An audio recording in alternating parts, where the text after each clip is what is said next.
Hello and welcome. If the D429 OA exam has been on your mind and you're wondering how to approach it, then you're in the right place. Our website has D429 OA questions and answers, and it won't cost you a thing.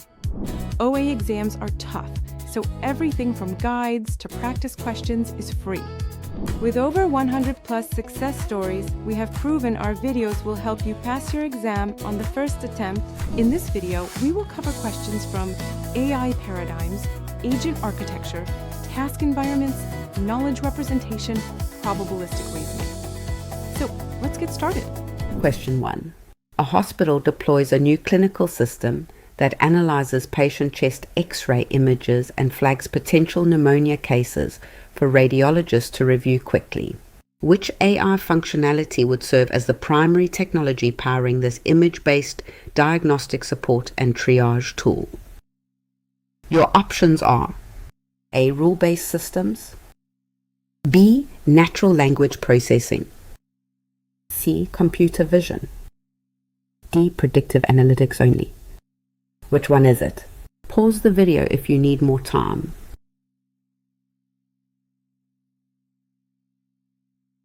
The correct answer is C.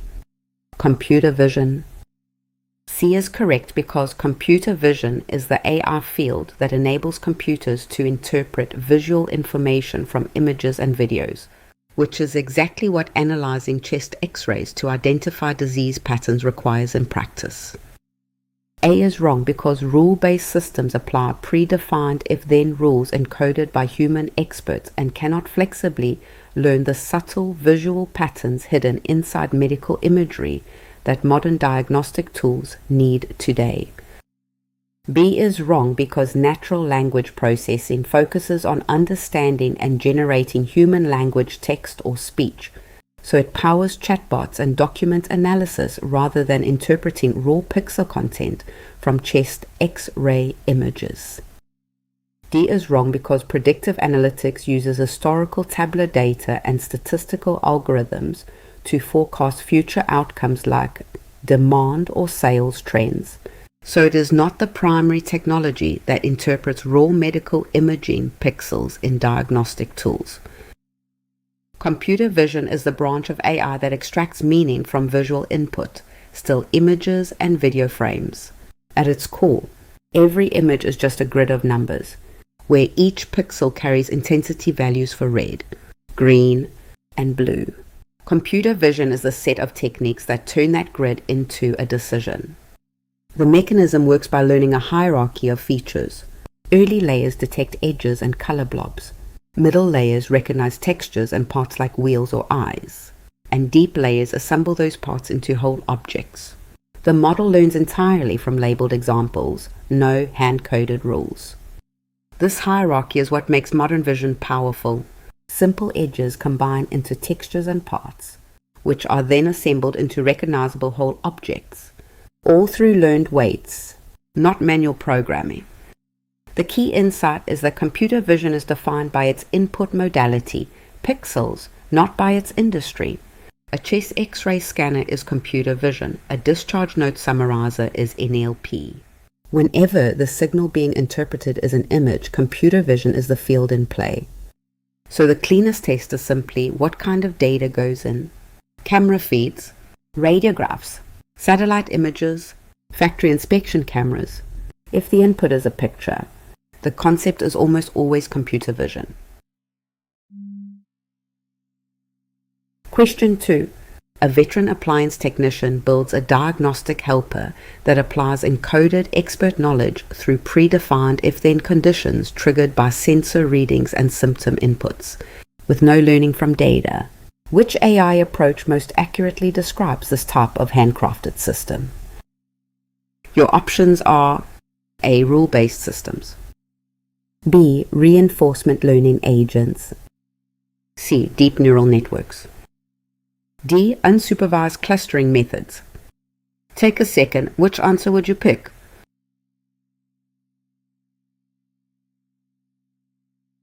The correct answer is A.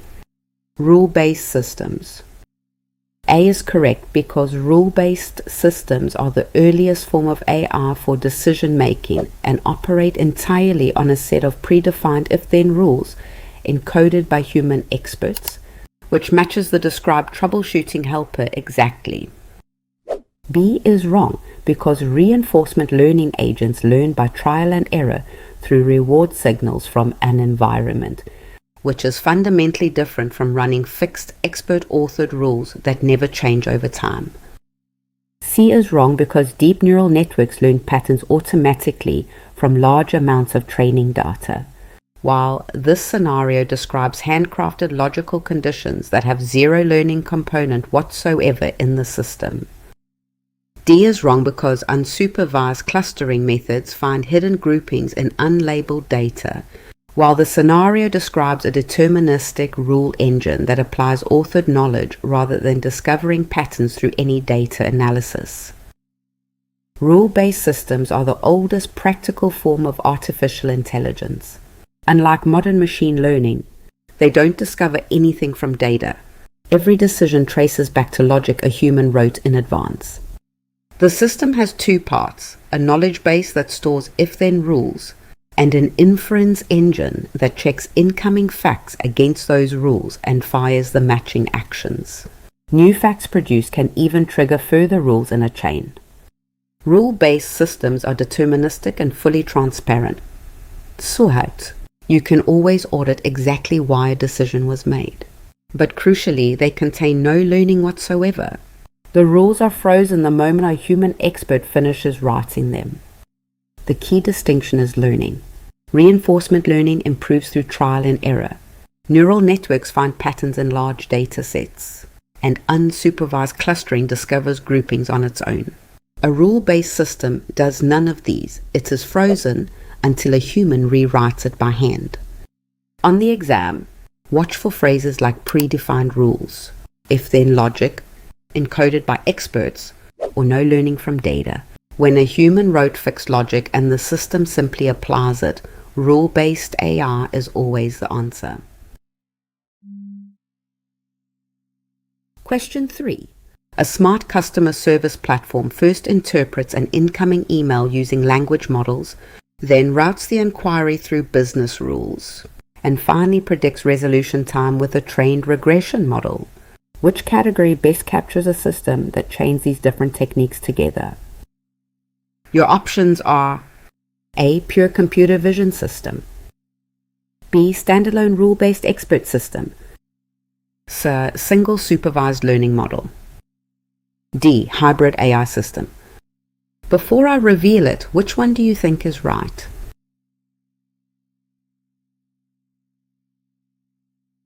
The correct answer is D. Hybrid AI system. D is correct because hybrid AI systems combine different AI techniques to leverage their individual strengths, such as using NLP to understand a query and then a rule-based system or ML model to respond and predict outcomes. A is wrong because a pure computer vision system would only process images and videos, yet the scenario clearly involves text understanding, business rules, and numeric regression rather than any visual content analysis pipeline. B is wrong because a standalone rule-based expert system runs only predefined if-then rules and cannot natively handle language interpretation or learned regression predictions that clearly appear throughout this described customer service workflow. C is wrong because a single supervised learning model covers only one technique, while the scenario chains language processing, rule execution, and regression prediction together, which is by definition a hybrid combination of distinct AI approaches. A hybrid AI system isn't just one technique doing everything. It's multiple fundamentally different approaches working together, each handling the part of a problem it does best. Pure rule-based systems are transparent but brittle. Pure machine learning models are flexible but opaque.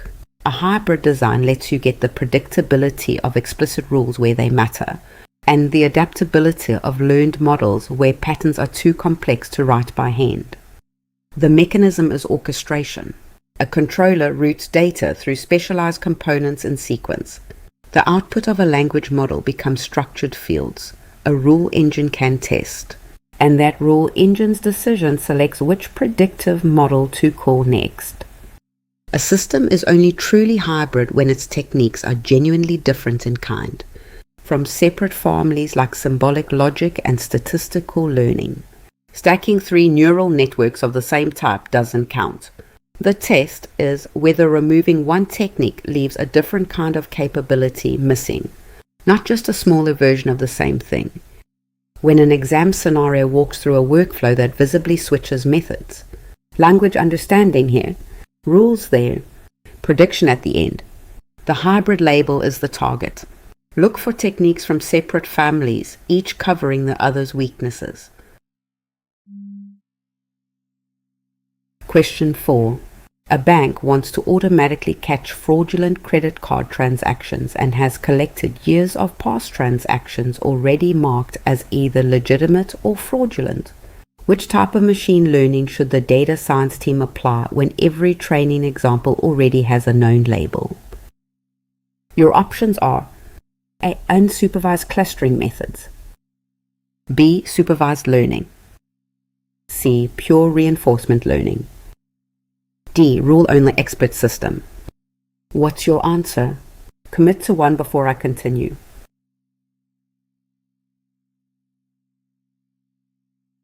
The correct answer is B.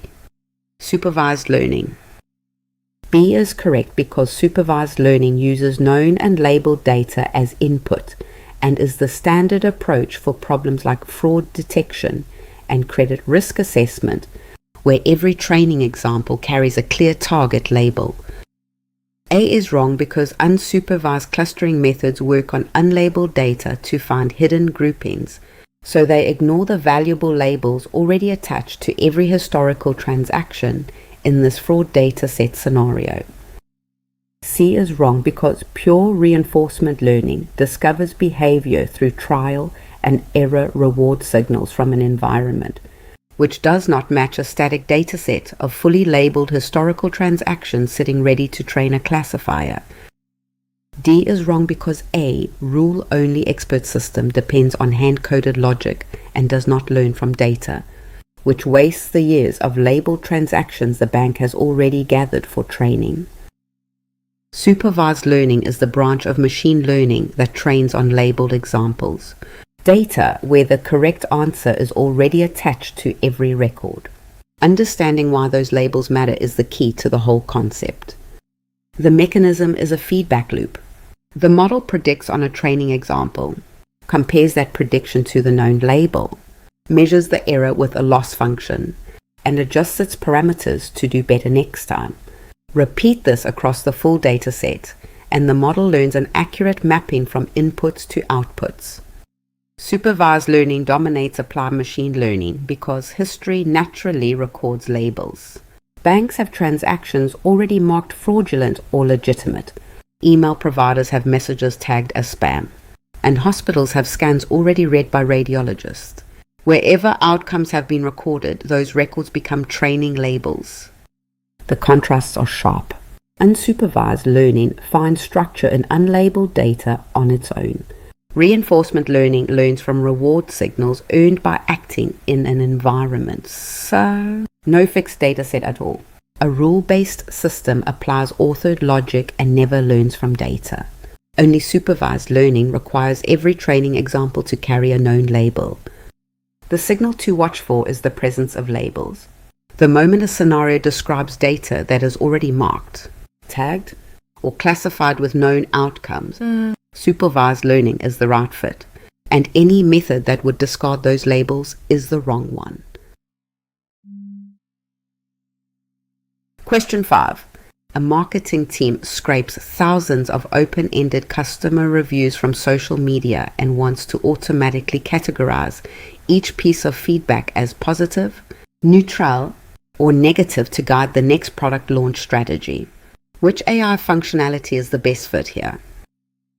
Your options are A. Natural language processing, B. Computer vision analysis, C. Robotics control system, D. Rule-based sensor trigger. Pick one. Trust your gut. Here's your chance to test yourself.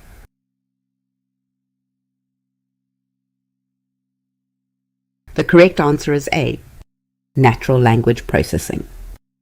A is correct because natural language processing enables computers to understand, interpret, and generate human language. And sentiment analysis on customer reviews is a classic NLP application that supports product development and marketing decisions directly. B is wrong because computer vision analysis interprets pixels from images and videos, which is not relevant when the input is free-form written customer review text rather than any kind of visual or pictorial content. C is wrong because a robotics control system manipulates and moves physical objects in the real world and has no role in categorizing written text, feedback into positive, neutral, or negative sentiment buckets. D is wrong because a rule-based sensor trigger fires fixed actions when physical sensor readings cross thresholds, which does not scale to interpreting the nuanced free-form language found in thousands of customer written reviews. Natural language processing is the branch of AI focused on getting machines to understand and act on human language, whether written text or spoken words. Language is messy, ambiguous, and context-dependent in ways that structured data simply isn't. So much human knowledge lives in unstructured text that older programs couldn't touch. Emails, reviews, medical notes, transcripts. For most of computing history, this material sat inert. As neural language models matured, machines could finally read free-form language at scale. Modern NLP systems first break text into tokens, convert those tokens into dense numeric vectors that capture meaning, then run a deep model that weighs how every word relates to every other word before producing an output like a category, translation, or summary. The tasks NLP handles include sentiment analysis, translation, summarization, and answering user queries. What they share is the same core signal: human language. If the thing being interpreted is words people wrote or said, NLP is the field, as such, regardless of the industry or setting. The exam key is simple. Look at what's being interpreted.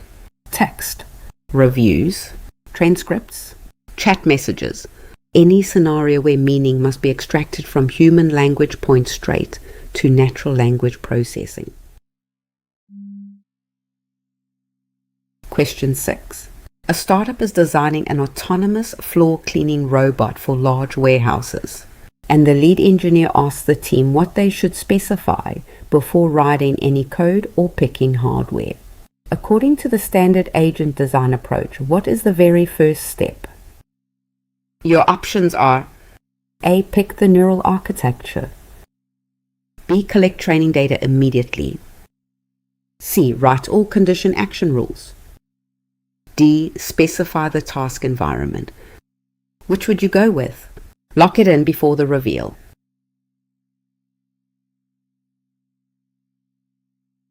The correct answer is D. Specify the task environment. D is correct because in designing any agent, the first step must always be to specify the task environment as fully as possible using the P's description, which covers performance, environment, actuators, and sensors clearly up front. A is wrong because picking a neural architecture is a later implementation decision that only makes sense once the task environment, sensors, actuators, and performance measure have been clearly defined through a proper P's analysis. B is wrong because collecting training data without first specifying the task environment risks gathering the wrong signals entirely, since you cannot judge data relevance before you know the performance measure and sensor suite involved. C is wrong because writing condition action rules is a specific agent program design choice rather than a first step, and such rules only make sense after the environment, sensors, and performance measure have been fully specified. Before any code is written or hardware chosen, a good agent designer starts by specifying the task environment, The standard tool for this is the PEAS framework. RT, a 4-part description that turns a vague goal into a buildable specification. PEAS stands for Performance Measure, Environment, Actuators, and Sensors. Each letter does specific work. The performance measure is the objective yardstick. The environment captures the setting and its properties. Actuators are the actions available to the agent, and sensors define what it can perceive. Picture a warehouse cleaning robot. Its PEAS description pins down exactly what success looks like, what world it operates in, what it can do, and what it can detect, giving designers a complete interface specification before any implementation decision is made. Choosing a neural architecture, collecting training data, and writing condition action rules are all valid activities, but they are later stage moves. Each one presupposes a defined environment. Reaching for them first means optimizing before you know what good behavior even means. The PEAS framework became standard because it front-loads the decisions most expensive to get wrong. Nail down your performance measure and sensor actuator suite first. Only then does every implementation choice that follows become meaningful. Question 7. During a code review, a junior developer asks what it means when the textbook says an agent's behavior depends on the complete history of everything its sensors have perceived. Which term best captures this complete perceptual history that shapes the agent's decisions over time? Your options are A. Single current percept, B. Percept sequence, C. Rendering model state, D. Observation sentence only. Don't overthink it. Which one feels right?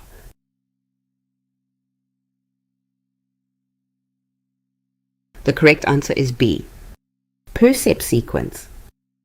B is correct because an agent's percept sequence is the complete history of everything the agent has ever perceived, and the agent function maps this percept sequence to the action the agent chooses at each moment. A is wrong because a single current percept is only the instantaneous sensor content at one moment in time, not the full cumulative history across all past moments that the question is clearly describing here. C is wrong because A rendering model state refers to computer vision frameworks that generate images from three-dimensional scenes, which has nothing to do with an agent's cumulative perceptual input history in any way. D is wrong because an observation sentence is a statement about a single fact or observation in a domain, not the complete chronological history of everything an agent has ever sensed through all its hardware inputs. An agent's intelligence often depends not just on what it senses right now, but on everything it has ever perceived. The formal term for that accumulated record is the percept sequence, the complete chronological history of every sensor input an agent has received since it began running. The key word is complete. A percept sequence is not a single snapshot or the latest reading. It is the entire timeline of sensory data. This distinction is exactly what exam questions test: accumulation over time, not a momentary observation. The agent function formalizes this idea. It maps the entire percept sequence to an action. Given everything seen so far, the function returns what the agent should do next. This is how theorists rigorously define agent behavior. Different agent designs use different amounts of the percept sequence. A memoryless agent ignores all but the latest percept. A memory-based agent maintains internal states summarizing relevant past inputs. In either case, the percept sequence is the theoretical input against which all behavior is specified. When you see phrases like complete history, everything perceived so far, or full record of inputs, the concept being named is the percept sequence. A cleaning robot navigating by every cell it has visited is acting on its percept sequence, not merely the dust reading beneath it right now. Question 8.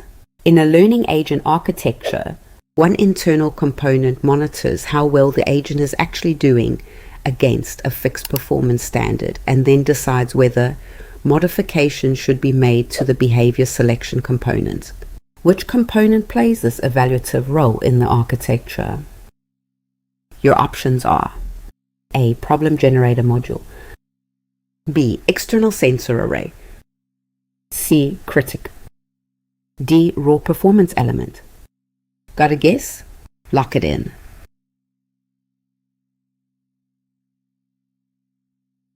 The correct answer is C. Critic. C is correct because the critic in a learning agent decides performance element modifications by comparing the agent's actual behavior against a fixed external standard of performance, which drives improvements to the agent over time. A is wrong because the problem generator suggests actions that lead to new and informative experiences for the agent, rather than evaluating current behavior against a fixed performance standard and driving modifications to it. B is wrong because an external sensor array just delivers raw percept data from the environment to the agent and does no evaluation, judgment, or improvement of the agent's own ongoing action selection behavior. D is wrong because the raw performance element is the component actually being evaluated and potentially modified, not the evaluator itself, so it cannot play the role of deciding when changes are needed. In a learning agent, different components handle different jobs. One of the most important is the critic, the part that watches what the agent does and decides whether it was good enough. The architecture has 4 parts. The performance element chooses actions. The critic observes the consequences and measures them against a fixed external standard. It then sends that judgment to the learning element, which adjusts the performance element so future actions improve. The critic's role is purely evaluative. It observes outcomes, compares them against a fixed standard, and reports a quality signal. Crucially, it never selects actions and never directly changes what the agent does. That is someone else's job. It helps to see how cleanly the labor is divided. The performance element acts. The critic judges. The learning element improves. And the problem generator explores. Keeping the judge separate from the actor is exactly what makes the architecture easy to reason about. When an exam question points to the part that evaluates behavior against a fixed yardstick and feeds that verdict back to drive change, that is the critic. It measures. Everything else follows from that. Question 9. An irrigation controller turns on sprinklers only when the soil moisture sensor reading crosses a threshold right now, with no memory of past readings and no explicit goals about future outcomes at all. Which type of AI agent best describes this narrow decision style? Your options are A. Simple reflex agents, B. Utility-based learning agent, C. Model-based goal agent, D. Fully rational planning agent. Which one is it? Pause the video if you need more time.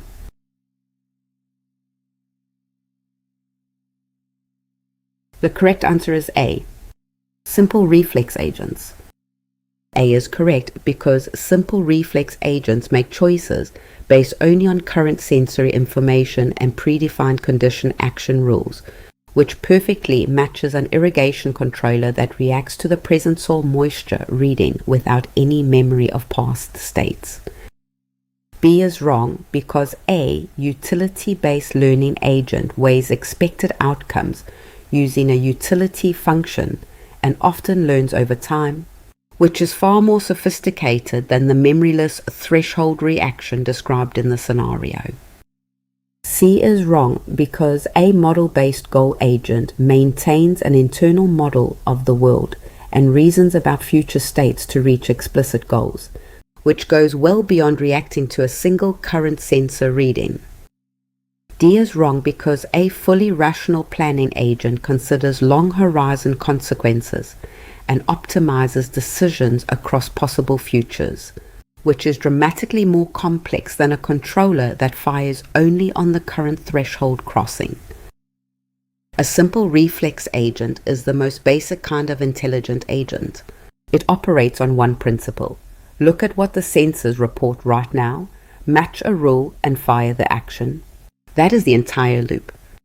The mechanism is a direct lookup from perception to action. On every cycle, the agent reads the current percept, evaluates its condition-action rules, and executes the first match. No internal state persists between cycles, so the same percept always yields the same action, no matter what came before. The signature of a simple reflex agent is a double absence, no memory of past percepts and no representation of goals.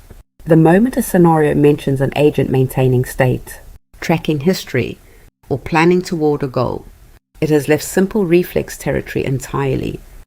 Each step up the ladder adds capability the reflex agent deliberately lacks. A model-based agent tracks state it cannot currently see. A goal-based agent reasons about future outcomes. A utility-based agent weighs expected value. Recognizing the deliberate poverty of the simple reflex design is exactly what the exam is testing. When a scenario stresses an immediate reaction to the current situation, with nothing remembered and no goal in mind, the simple reflex agent is the answer. Fast, cheap, and easy to verify, but blind to history and the future. Question 10. A textbook describes the complete behavior of an AI agent as a mathematical mapping that takes the history of everything the agent has perceived as input and returns exactly one action as output. What is the standard name given to this abstract mapping? Your options are A. Performance metric curve, B. Task environment class, C. Rendering pipeline, D. Agent function. Take a second. Which answer would you pick?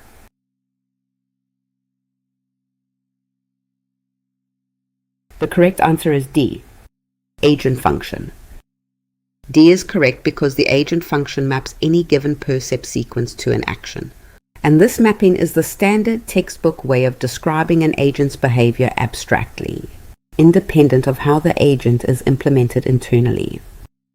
A is wrong because a performance metric curve tracks how well an agent is doing across time, or trials, rather than specifying the mapping from percept histories to the specific actions an agent takes. B is wrong because a task environment class groups agents by the kind of world they operate in using the P's description, instead of being the input to output mapping that defines agent behavior directly. C is wrong because a rendering pipeline belongs to computer graphics and computer vision, where it turns three-dimensional models into images, and has no connection to defining how an agent picks actions from percepts. The agent function is a foundational idea in AI. It's the abstract mapping that defines an agent's behavior by linking every possible percept sequence to exactly one action. Think of it as the formal specification of what an agent does, entirely separate from how it's built. The agent function has 4 defining properties. It maps every percept history to exactly one action. It's a mathematical description, independent of implementation. 2 agents are behaviorally identical if their mappings match. And it gives theorists a clean target. Rationality itself can be defined purely in terms of this mapping. Structurally, the input domain is the set of all possible percept sequences, every history the agent could ever experience. The agent function assigns one action from the output range to each of those histories. No real agent stores this as a table. The agent program computes it on the fly, but the function is the specification that program is meant to realize. It's critical to distinguish 3 related concepts. The agent function is the abstract what, which action follows which history. The agent program is the concrete how, code running within real memory and time limits. The performance measure scores outcomes but does not specify which action follows which history. Confusing these is the classic exam error. Whenever a question describes a formal rule that turns perceptual history into a chosen action, that's the agent function. Separating the abstract specification from its implementation is exactly what the exam rewards. Question 11. A chess training program gives the human player a fixed pondering time per move, during which the board state itself does not change, but the player's performance score slowly drops the longer they take before committing to a move. Which environment property does this describe? Your options are A. Fully static environment, B. Semi-dynamic environment, C. Fully deterministic environment, D. Completely unobservable environment. Before I reveal it, which one do you think is right?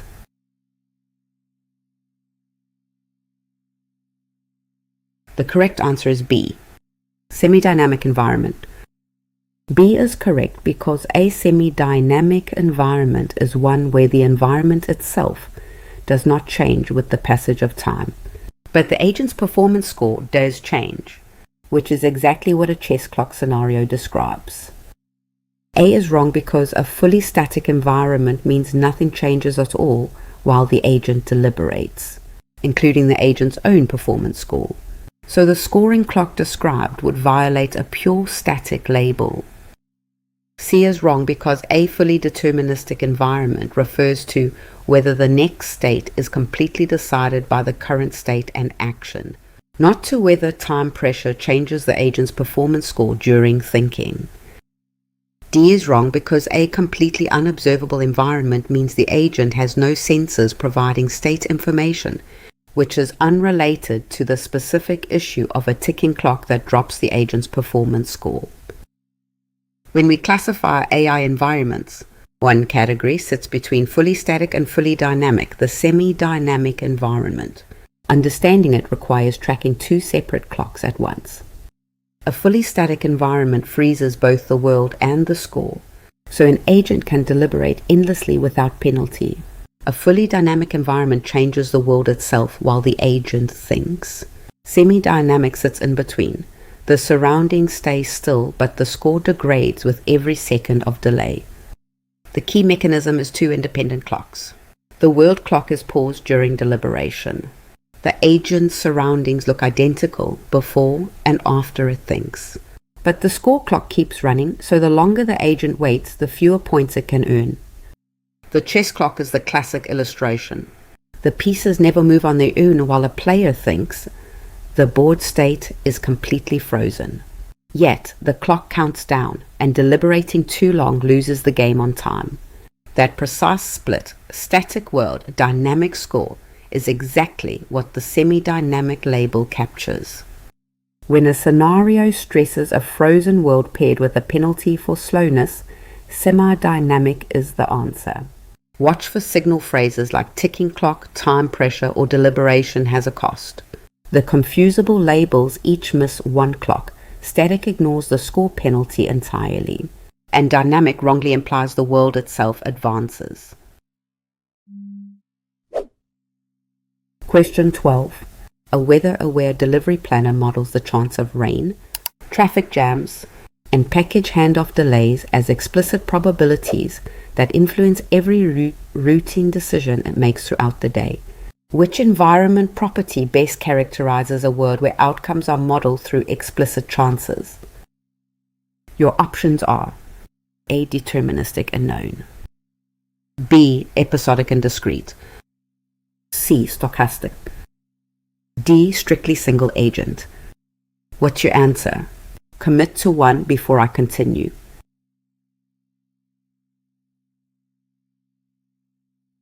The correct answer is C. Stochastic. C is correct because a stochastic environment is one where the model of the environment explicitly deals with probabilities, which directly matches a delivery planner that assigns chances to rain, traffic, and handoff delay events for routing. A is wrong because a deterministic environment means the next state is fully decided by the current state and chosen action with no randomness involved, which contradicts the explicit probability modeling described in the scenario. B is wrong because episodic refers to the agent not carrying learning between separate episodes, and discrete refers to countable states, neither of which describes the probabilistic modeling of uncertain outcomes in the routing task. D is wrong because strictly single agent describes how many agents are acting in the environment, not whether the environment itself is modeled using probabilities, so the property is orthogonal to what the question highlights. A stochastic environment is one where probability is built into the model itself. Taking the same action twice from the same state can produce different results each time, because outcomes follow a distribution rather than a guarantee.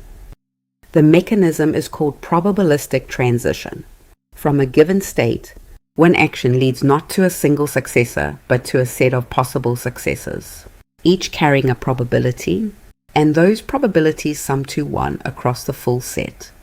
Real randomness appears in many forms: rain, traffic, equipment failure, and human behavior are all examples of unpredictability that an honest model represents with explicit probabilities rather than single guaranteed outcomes.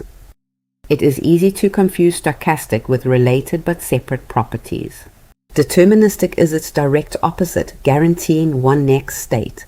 Episodic versus sequential is about whether choices affect future decisions. Single agent versus multi-agent simply counts actors. Stochastic names only the presence of modeled probability in outcomes. Whenever a scenario attaches explicit likelihoods, words like probability, chance, odds, or random outcomes, to what might happen after an action, that is the stochastic label and no other, recognizing that explicit chance signature is exactly what gets tested. Question 13. A warehouse robot uses only forward-facing cameras but cannot see behind shelves or around corners. So parts of the current state of the world are always missing from its sensor readings when it has to pick an action. Which property describes this environment? Your options are A. Partially observable, B. Fully deterministic, C. Purely episodic, D. Completely known. Pick one. Trust your gut. Here's your chance to test yourself.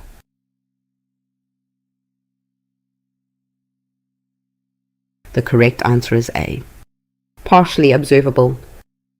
A is correct because a partially observable environment occurs when parts of a state are missing from sensor data, which is exactly the situation described for a robot whose cameras cannot reach behind shelves or around corners inside the warehouse. B is wrong because fully deterministic refers to how the next state is produced from the current state and action, not to whether the agent's sensors fully reveal the current state. So it misses the core issue here. C is wrong because purely episodic refers to whether current decisions affect later episodes, not to how much of the state is visible through the sensors. So it does not capture the described sensor coverage gap in this warehouse scenario. D is wrong because completely known means the agent has full prior knowledge of the rules and outcomes of its environment, not that its sensors see the whole current state at any given moment of operation. Observability describes how much of the current world state an agent's sensors can actually reveal. When sensors expose everything needed to act, the environment is fully observable. When parts of the state stay hidden, we call it partially observable, and that's the harder, more common reality. Imagine a warehouse robot whose cameras only face forward. Real obstacles may lurk behind shelves or around corners, present in the true world state, but absent from the robot's percept. That permanent gap between what exists and what the sensors deliver is the defining signature of partial observability. Full observability lets an agent decide from the current percept alone. But when parts of the state are hidden, the agent must maintain internal memory, a belief state built from past observations, to reason about what is likely true right now, even though it cannot directly perceive it. Exam writers exploit three common confusions. Determinism is about whether transitions are predictable, not sensor coverage. Episodic structure is about whether actions affect future episodes.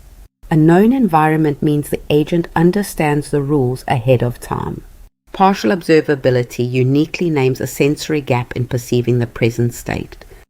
Whenever a scenario stresses that sensors physically cannot reach part of the current environment, blocked views, limited reach, incomplete data, That blind spot signature points straight to partial observability. The agent must remember and infer because it can never see the whole picture at once. Question 14. A long-term investment advisor chooses today's trades knowing that each buy or sell will reshape the portfolio and constrain every future decision for months or even years to come. Which environment classification best fits a setting where current choices shape later choices?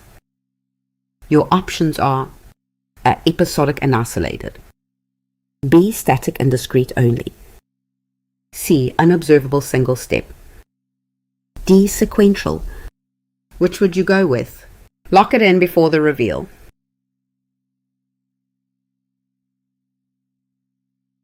The correct answer is D, sequential.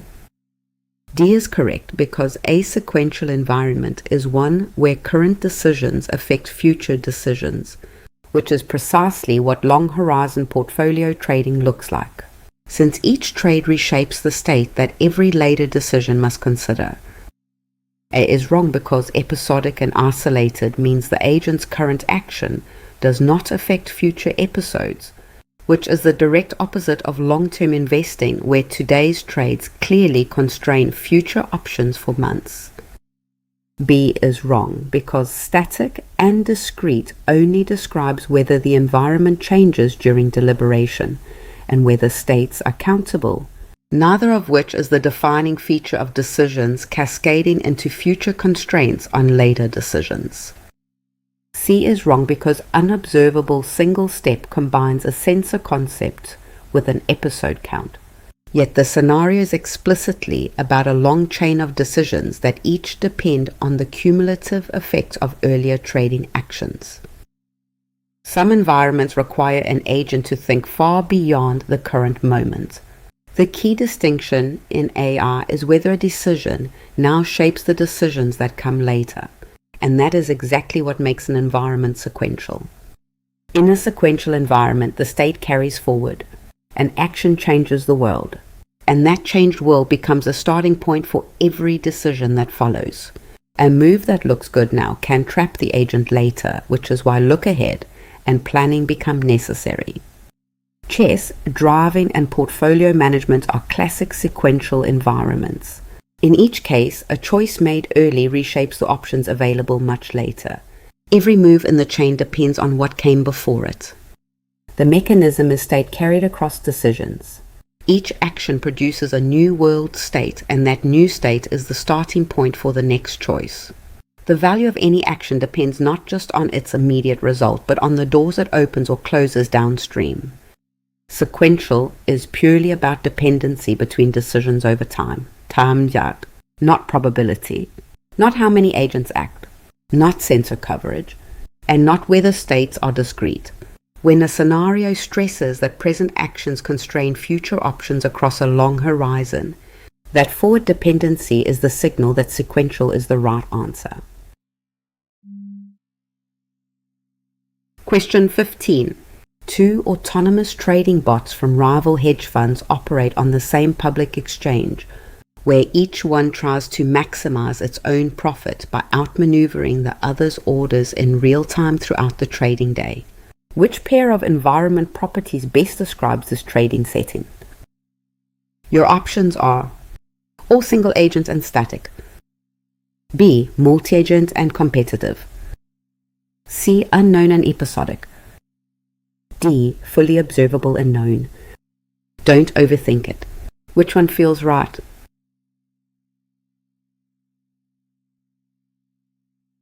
The correct answer is B, multi-agent and competitive.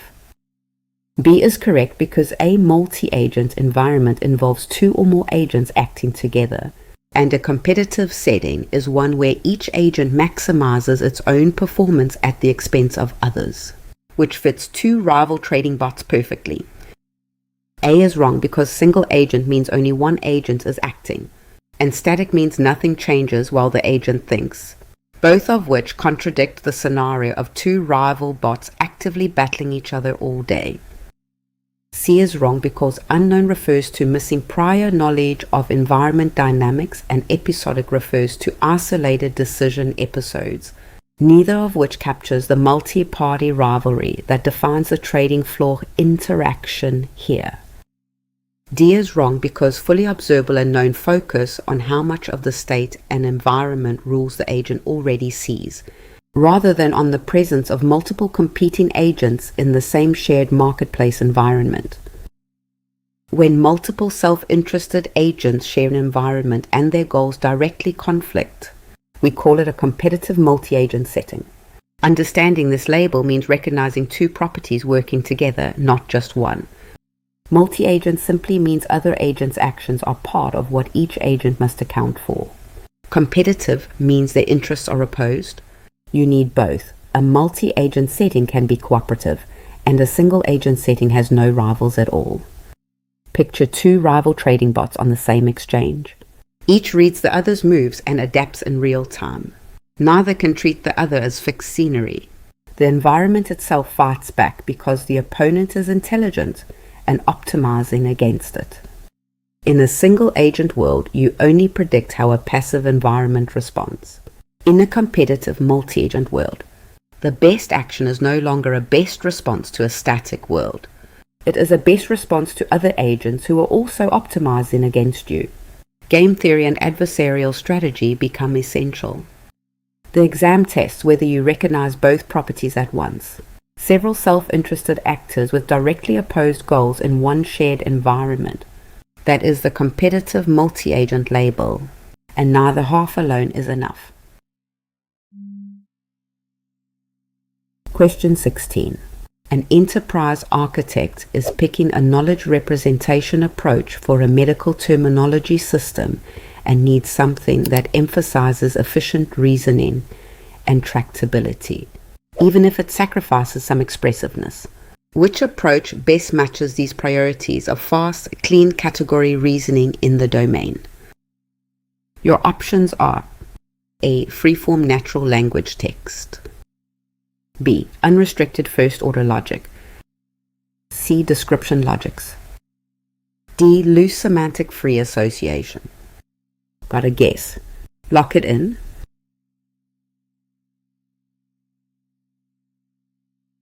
The correct answer is C. Description logics.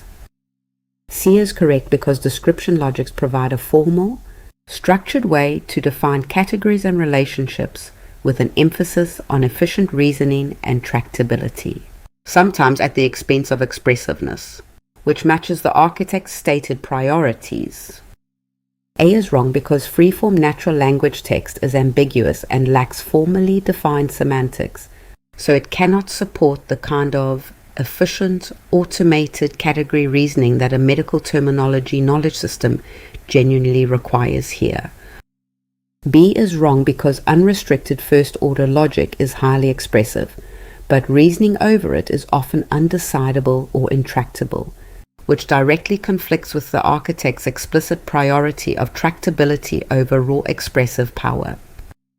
D is wrong because loose semantic free association lacks formal structure and decidable inference rules, so it cannot deliver the efficient, tractable reasoning about category definitions that the medical terminology use case demands. Description logics are a family of formal languages designed specifically for defining categories and relationships, with a built-in guarantee that a machine can reason over them efficiently and reliably. They occupy a deliberate sweet spot on a trade-off curve. Every description logic is built from three primitives: concepts, which are classes like vehicle or engine; roles, which are relationships like haspart; and individuals, which are specific instances. From these, complex definitions are constructed, and a reasoner automatically classifies everything. The payoff is automated classification. The reasoner reads formal definitions and computes which classes subsume which, whether definitions are satisfiable, and which individuals belong where. No manual sorting required. The key insight is the deliberate sacrifice. Full first-order logic can express almost anything, but reasoning over it is often intractable or undecidable. Description logics give up some expressive power in exchange for fast, guaranteed, decidable inference. Exactly the bargain needed for practical systems. When a scenario stresses efficient, guaranteed reasoning about class definitions and relationships, and accepts limits on what can be expressed, description logics are the answer. Tractability for expressiveness is the defining bargain. Question 17. A knowledge engineer is asked to organize concepts about vehicles, parts, manufacturers, and safety standards into a hierarchy of categories along with their relationships and attributes, so other systems can reason about them cleanly. Which knowledge artifact is being built here? Your options are A. Ontology, B. Random raw dataset, C. Single column lookup table, D. Private binary key file. Which one is it? Pause the video if you need more time.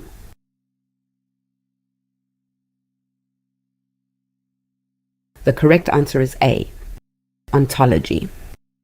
A is correct because an ontology is a method for organizing and representing knowledge by defining key concepts along with their relationships and attributes within a specific field, which is exactly what the engineer is building in this vehicle domain.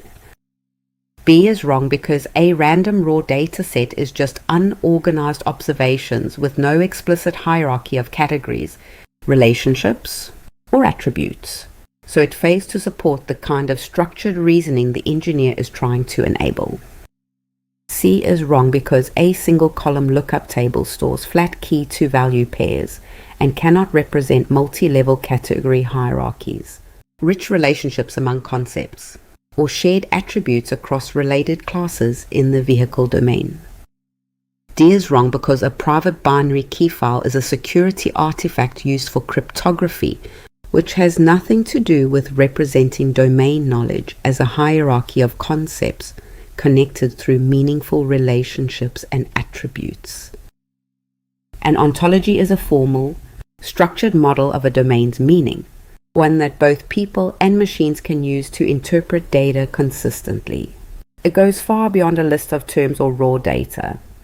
Every ontology is built from three things: concepts arranged into classes and subclasses, relationships that link those concepts across the hierarchy, and attributes that attach data values to each concept.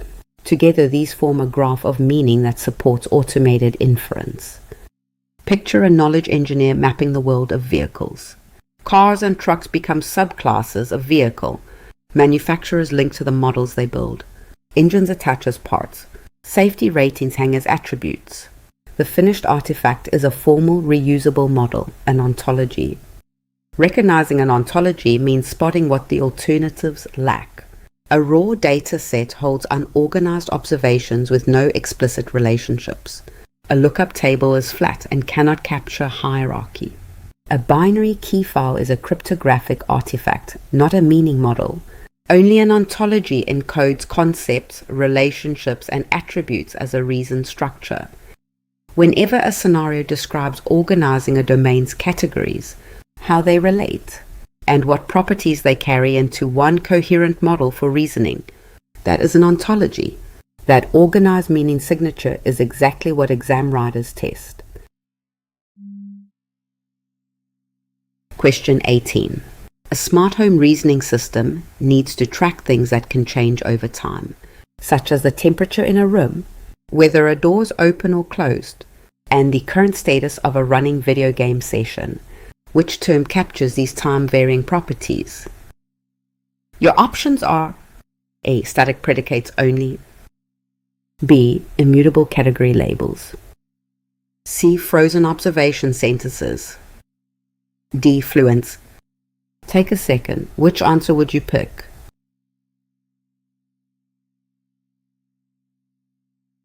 The correct answer is D. Fluents. D is correct because fluents are things that can change over time, such as the temperature in a room or the status of a game, and they show how events affect the state of the world in event calculus reasoning. A is wrong because static predicates only describes facts that never change, which is the exact opposite of what the smart home system needs to model, since the target properties actively change as events occur in the home.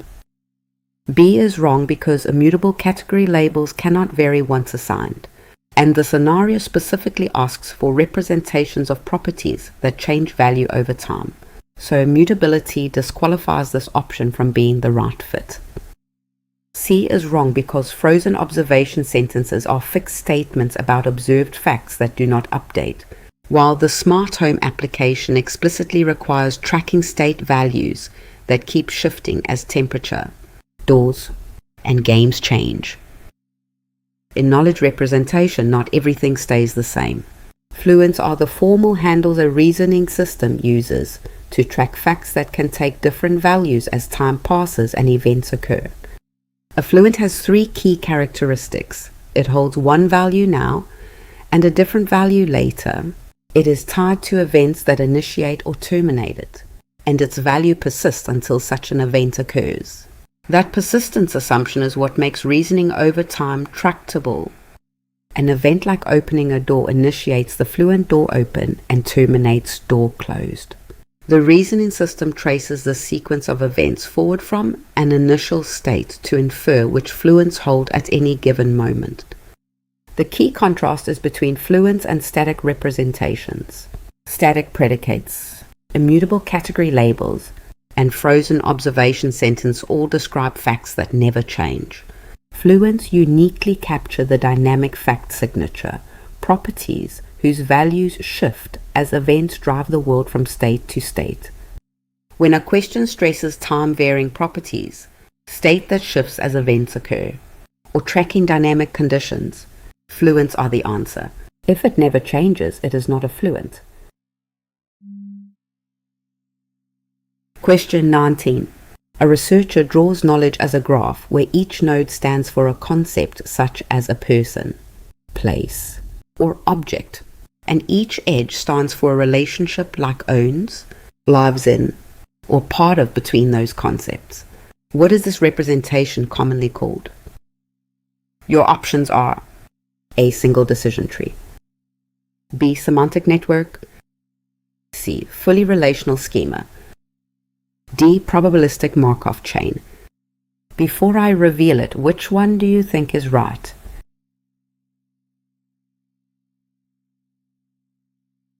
The correct answer is B. Semantic network. B is correct because a semantic network represents knowledge as a graph, where nodes represent concepts or entities and edges represent relationships between them, which is exactly what the researcher is drawing in the described diagram of concepts and links.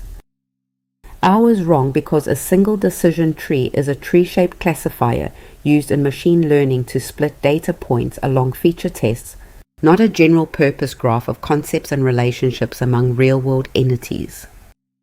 C is wrong because a fully relational schema describes a database structure made of tables, columns, keys, and foreign keys, which is a very different artifact from a free-form graph of labeled nodes connected by labeled edges.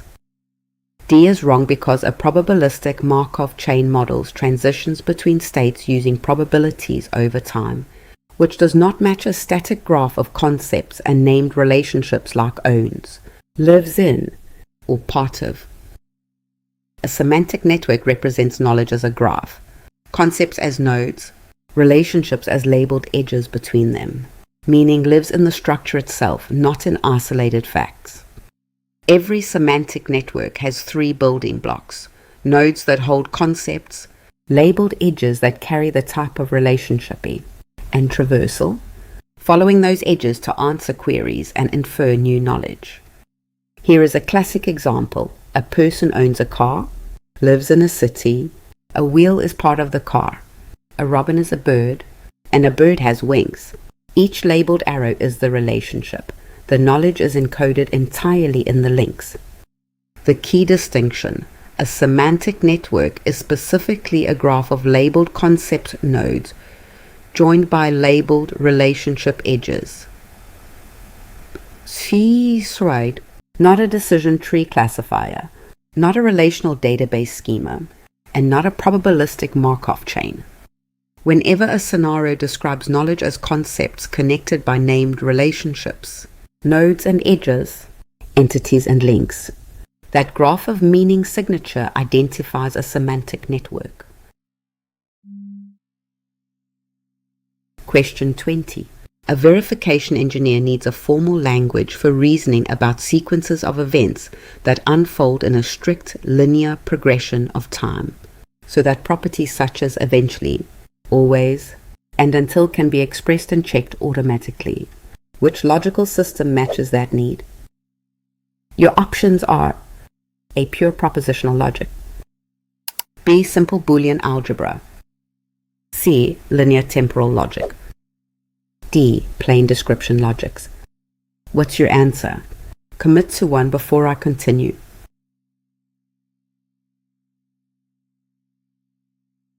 The correct answer is C. Linear temporal logic. C is correct because linear temporal logic is used to reason about sequences of events over time, where time is viewed as a linear progression, which directly supports the eventually, always, and until operators the verification engineer described needing here.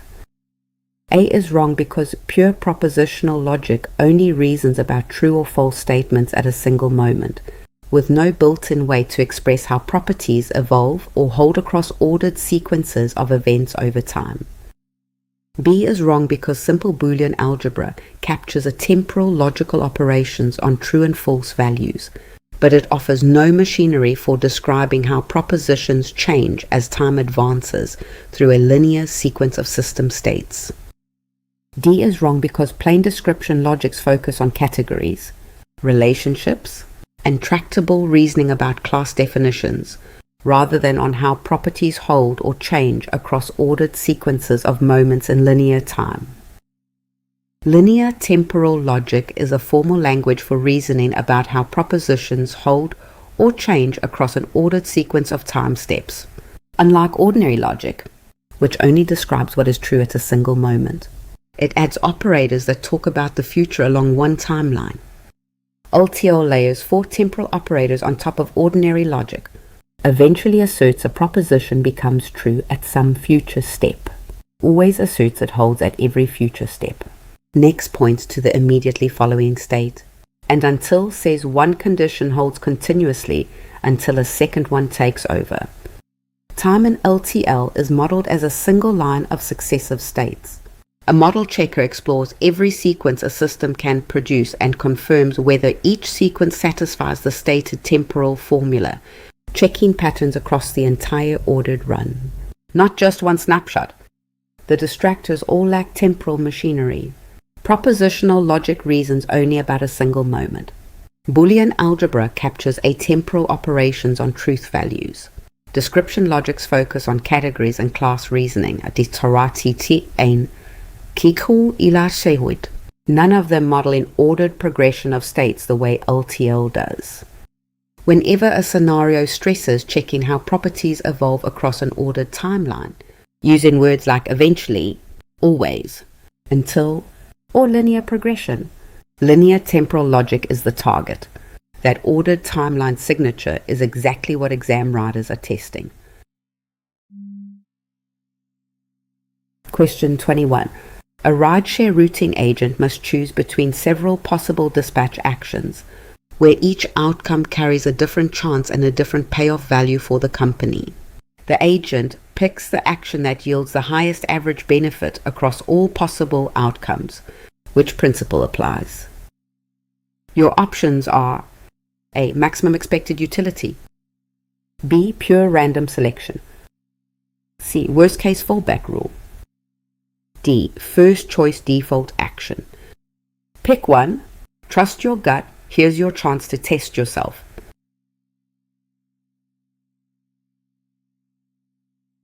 The correct answer is A. Maximum expected utility. A is correct because the principle of maximum expected utility picks the action that gives the highest average benefit based on how likely different outcomes are, which matches the rideshare agent's described dispatch decision strategy exactly.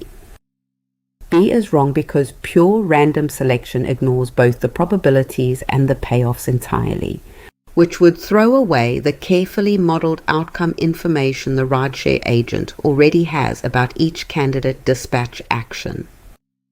C is wrong because a worst-case fallback rule optimizes only for the most pessimistic outcome, rather than averaging benefits weighted by probabilities, so it can leave large amounts of expected value on the table in typical conditions. D is wrong because a first-choice default action always takes the same predetermined option, regardless of probabilities or payoffs, which contradicts the described behavior of comparing outcome distributions to pick the highest average benefit action. Maximum expected utility is the formal principle that tells a rational agent how to choose wisely when the future is uncertain. Rather than chasing the best possible outcome or hiding from the worst, it combines both probability and payoff into a single number. The mechanism is the expectation calculation. For every candidate action, you enumerate the possible outcomes, multiply each outcome's utility by its probability, and sum those products. The action with the highest total expected utility is the rational choice. Visually, each action branches into possible outcomes. Each branch carries a probability and a utility. Multiplying and summing across branches gives one expected utility number per action. The agent then selects whichever action scores highest. Naive alternatives each discard information. Chasing the best case ignores how unlikely it may be. Guarding only against the worst case leaves value on the table. Random selection ignores probabilities and payoffs entirely. Maximum expected utility is the only rule that balances both in one coherent criterion. Whenever a scenario describes selecting the action with the greatest probability weighted average payoff, YINSA, weighing outcomes by their likelihoods, that is maximum expected utility in action. It is not about the best case or the safest case, it is about the best average.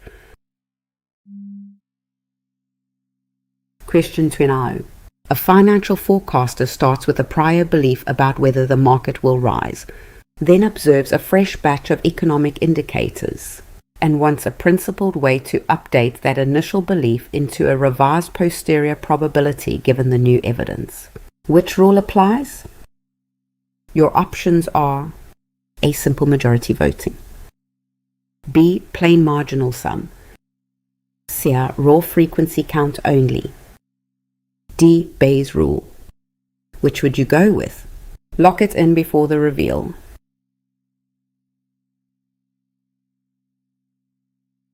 The correct answer is D. Bayes rule. D is correct because Bayes rule, also known as Bayes theorem, uses prior knowledge or beliefs as prior probabilities, together with new data or observations to calculate revised posterior probabilities, which is exactly the update the forecaster needs. A is wrong because simple majority voting aggregates discrete yes or no votes from multiple sources without combining prior beliefs with likelihood information, so it cannot deliver a properly updated posterior probability over future market movement. B is wrong because a plain marginal sum produces the probability of a single variable by summing out others, which is useful, but it does not by itself combine a prior belief with new evidence into a revised posterior. C is wrong because a raw frequency count only records how often outcomes occurred historically, with no mechanism for folding a prior belief, together with freshly observed evidence, into a coherent, updated posterior probability estimate. Bayes' rule is the principled formula for revising a belief once new evidence arrives. It transforms a prior probability into a posterior probability by combining what you believed before with how diagnostic the new data actually is. The mechanism has three parts. The prior is your belief before seeing any data. The likelihood measures how probable the evidence would be if the hypothesis were true. Multiplying these together and normalizing yields the posterior, your updated belief. Mathematically, the posterior is proportional to the prior times the likelihood. Dividing by the total probability of the evidence normalizes the result, so all posteriors across competing hypotheses sum to 1. Each time fresh evidence arrives, yesterday's posterior simply becomes today's prior. Common distractors do not perform this update. Majority voting tallies discrete choices without any prior. A marginal sum eliminates variables by summing, not updating. A raw frequency count records history alone. Only Bayes' rule uniquely fuses a prior belief with the likelihood of new evidence into a revised posterior. Whenever a problem mentions an initial belief, new observed data, and asks for a revised probability, that is the Bayes rule update signature. Recognizing prior, likelihood, and posterior together is exactly what exam questions test. Question 23. A developer wants to label incoming emails as spam or not spam, or tag news articles by topic, using a fast probabilistic classifier that assumes features are conditionally independent given the class label. Which model is commonly the go-to choice for this kind of task? Your options are A. Deep transformer decoder, B. Naive Bayes model, C. Bidirectional recurrent network, D. Classical rule-based expert. Don't overthink it. Which one feels right?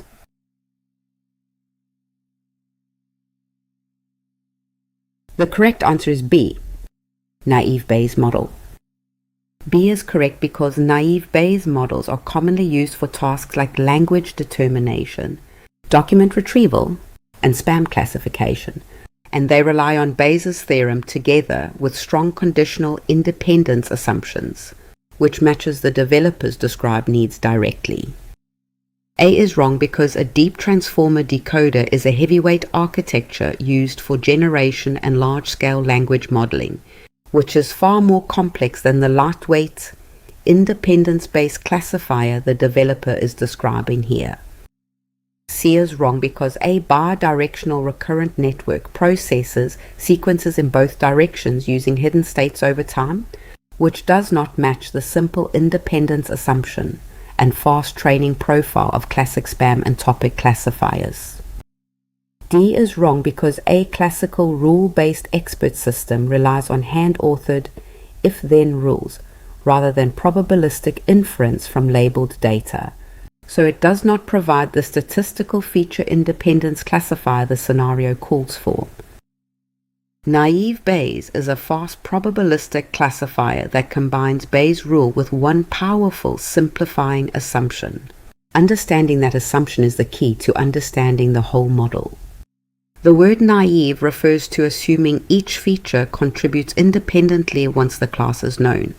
This is almost never literally true, yet the simplification collapses a hard joint probability into a simple product of easy per-feature estimates, making the classifier remarkably practical. For each candidate class, the model multiplies the class prior by the likelihood of every observed feature given that class. The class with the highest score wins. Because features are assumed independent, their likelihoods simply multiply, keeping computation light even with thousands of words. Naive Bayes is the go-to when a scenario calls for a lightweight probabilistic classifier that explicitly assumes features are independent given the class, its speed, probabilistic foundation, and independence assumption together define its unique profile, making it a classic choice for text classification tasks like spam filtering. Question 24. An intelligence analyst is tracking a situation where new actors, vehicles, or accounts can appear at any moment, meaning the full set of possible entities is not fixed ahead of time. Which probability modeling framework is designed specifically for this open-ended world? Your options are A. Fixed Bayesian network, B. Static lookup table, C. Open universe probability model, D. Simple binary classifier. Got a guess? Lock it in.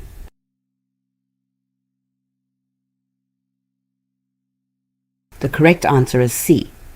Open universe probability model.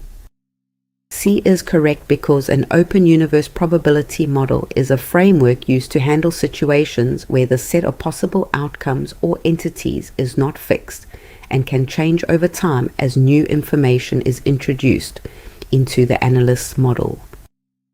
A is wrong because a fixed Bayesian network assumes a predetermined set of variables and nodes, which cannot gracefully accommodate newly emerging actors, vehicles, or accounts that were never part of the original model structure. B is wrong because a static lookup table stores predefined key value pairs and offers no probabilistic reasoning at all, let alone the ability to represent uncertainty over entities that can keep appearing over time. D is wrong because a simple binary classifier only assigns one of two labels to fixed input instances, which has nothing to do with reasoning about an expanding universe of entities that were never seen during the training phase. Most probability models assume a closed universe, a fixed known list of objects. Open universe models drop that assumption entirely, allowing the set of entities to be uncertain and to grow as new ones are discovered. Instead of fixing objects first, the model places probability over existence, identity, and attributes simultaneously. Identity uncertainty, whether two observations refer to the same real entity, is handled natively, not bolted on. Picture an analyst tracking adversaries where new actors can surface at any time. The model asks, how many distinct entities exist? Are these two sightings the same vehicle? And has a genuinely new player appeared? All without a predetermined roster. When a scenario stresses entities not fixed in advance, new objects can appear, an unknown number of actors, or identity uncertainty. Those are the signal words pointing directly at the open universe framework. The defining strength is exactly this, an uncertain, expanding set of entities that no closed world model can gracefully handle. Spot the open-ended population and you have identified the framework. Question 25. During inference over a full joint distribution, an analyst wants the probability of just one variable by summing across all possible values of the other unneeded variables in the joint table. What is the standard name for this process of summing out unwanted variables? Your options are A. Marginalization, B. Simple normalization only, C. Naive independence assumption, D. Conditional chaining rule. Which one is it? Pause the video if you need more time.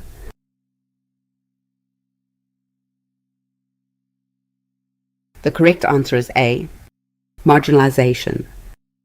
A is correct because marginalization is the process of summing or integrating out unneeded variables from a joint distribution to compute the marginal probability of a single variable of interest, which matches the analyst's described inference task exactly. B is wrong because simple normalization only rescales probabilities, so they sum to 1, rather than summing across other variables to isolate a single variable, so it addresses a different step in probabilistic inference. C is wrong because A. Naive independence assumption declares that variables are independent to simplify models, but it does not describe the mechanical operation of summing out unwanted variables from an existing joint probability table. D is wrong because A. Conditional chaining rule refers to the chain rule that factors a joint distribution into conditional probabilities, which is not the same as summing over values of extra variables to obtain a marginal. Marginalization is the operation that extracts the probability of just the variables you care about from a full joint distribution.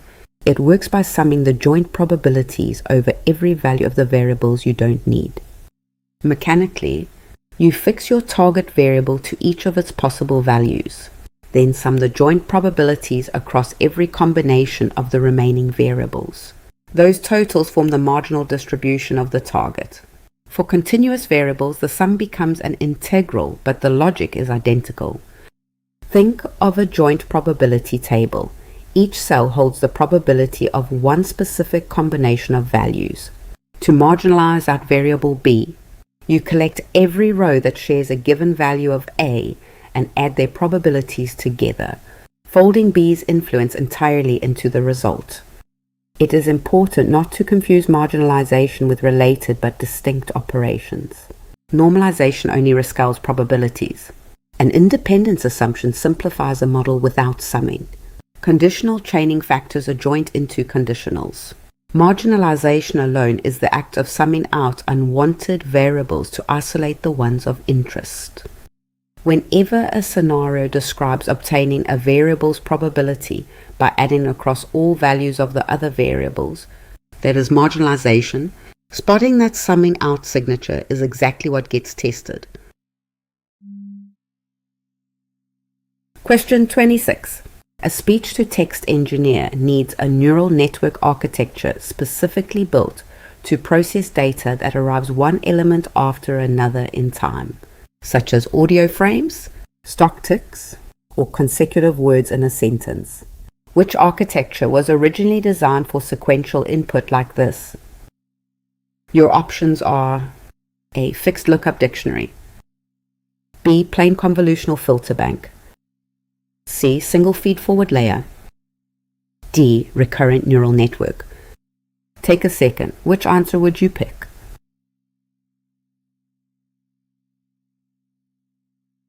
The correct answer is D. Recurrent neural network. D is correct because a recurrent neural network is an artificial neural network designed to process sequential data using recurrent connections, so the output of a neuron at one time step can feed back into later steps. A is wrong because a fixed lookup dictionary just stores pre-computed key-to-value pairs and has no learning ability or sense of sequential order, so it cannot handle audio frames, stock ticks, or ordered words meaningfully at all. B is wrong because a plain convolutional filter bank is built around spatial receptive fields for grid-like data such as images, rather than around time steps, so it does not natively model long chains of sequential input. C is wrong because a single feed-forward layer passes information straight from input to output with no loops or memory of past inputs, so it cannot capture the temporal dependencies that define speech frames or stock tick sequences. Recurrent neural networks are a special architecture built from the ground up to handle sequential data, input that arrives one element at a time, where order carries meaning. At each time step, the network takes the current input and the hidden state from the previous step, combines them using shared weights, and produces an updated hidden state. That hidden state is a running summary of everything seen so far, and it carries context forward through every position in the sequence. So much important data is inherently ordered. Words in a sentence, audio frames in speech, ticks in a price series. In every case, what came before shapes the meaning of what comes next, and a model that ignores order throws that meaning away. The other architectures solve different problems. A convolutional filter bank targets grid-like spatial data like images. A feed-forward layer maps input to output once with no memory. And a fixed lookup dictionary stores pre-computed values with no learning at all. Only the recurrent network maintains a feedback loop that carries context forward step by step. Whenever a scenario describes input unfolding in time, where earlier elements must inform later ones, that sequential memory signature points directly at the recurrent neural network. Question 27.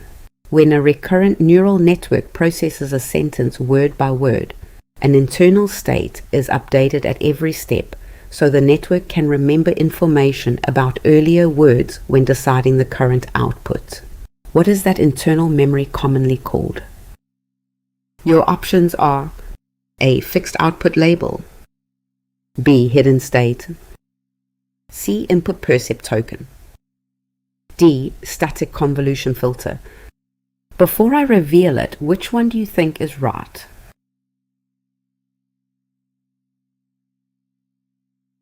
The correct answer is B, hidden state. B is correct because the hidden state is the internal memory created by recurrent connections, updated at each time step from the current input and the previous hidden state, which lets the network remember information about sequence history. A is wrong because a fixed output label is the final prediction produced after a sequence is processed, not the evolving internal state that the network carries from one step to the next as it reads each word. C is wrong because an input percept token is just the current input symbol being fed into the network at one time step, rather than the cumulative internal memory that tracks everything the network has seen so far. D is wrong because a static convolution filter is a reusable weight pattern from convolutional neural networks that scans images for features, which has nothing to do with the time index memory state used inside recurrent networks. In a recurrent neural network, the hidden state is the internal memory that travels from one time step to the next. It summarizes everything the network has seen so far in a sequence, giving it context rather than treating each element in isolation. At every step, the network reads the current input and the previous hidden state, then computes a new hidden state that blends the two. That vector keeps evolving as the sequence progresses, carrying useful history forward in a compact learned form. Exam questions often test whether you can distinguish the hidden state from three distractors, the current input token being fed in, the final output prediction, and a static convolution filter from image models. None of these carry memory across time steps. When a question describes a value that is updated at every time step, carries information across the sequence, or forms an evolving internal summary, it is pointing at the hidden state. These signal phrases are the fingerprint of recurrent memory. Without the hidden state, there would be no carried context and no genuine sequence modeling. It is what lets a network connect a pronoun at the end of a sentence back to the noun that introduced it. Question 28. An engineer building a long-form language model notices plain recurrent networks struggle to remember context from many time steps back. So the team needs an architecture with explicit input, output, and forget gates that manage the flow of information over time. Which model fits best?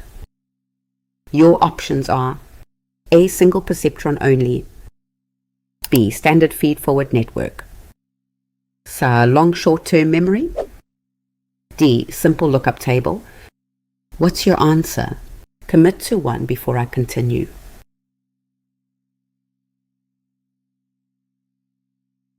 The correct answer is C. Long short-term memory.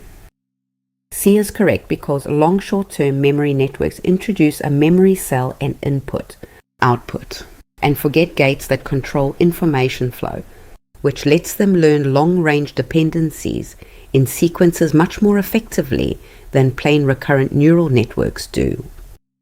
A is wrong because a single perceptron computes one weighted sum with an activation and has no memory at all across time steps. So it cannot track long-range dependencies across many words in a language modeling sequence. B is wrong because a standard feed-forward network sends information in only one direction from input to output with no loops. So it cannot maintain the kind of gated memory cell the engineer specifically wants here. D is wrong because a simple lookup table just returns stored values for given keys and performs no learning, no sequence processing, and no gated memory management. So it is not a viable model for long-form language modeling. Long short-term memory was designed to solve a fundamental problem with plain recurrent networks. They forget. As information travels through many time steps, the signal carrying old context fades and becomes unreliable. Plain recurrent networks struggle because the signal carrying old information fades with each step. When a dependency spans dozens or hundreds of steps, the network either loses the relevant context or becomes unstable during training. OSTM fixes this with 3 learned gates. The forget gate erases stale information from the cell state. The input gate writes new information into it. The output gate controls what gets exposed as the steps result. The cell state runs along the sequence like a conveyor belt, carrying information with minimal interference. Each gate is a soft valve, outputting values between 0 and 1, giving the network explicit, learnable control over its memory. When a question describes a sequence model using gates to control what to keep and what to discard over long distances, that gate and cell state signature points directly at LSTA, not a plain RNN, feed-forward network, or lookup table. Question 29. A researcher training a deep recurrent network on long sentences notices that error signals shrink dramatically as they propagate backward through many time steps, which stalls learning for early words in every sequence the model tries to process. What is this well-known training issue called? Your options are A. Vanishing gradient problem, B. Full category overfitting, C. Naive independence assumption, D. Data leakage bias. Pick one. Trust your gut. Here's your chance to test yourself.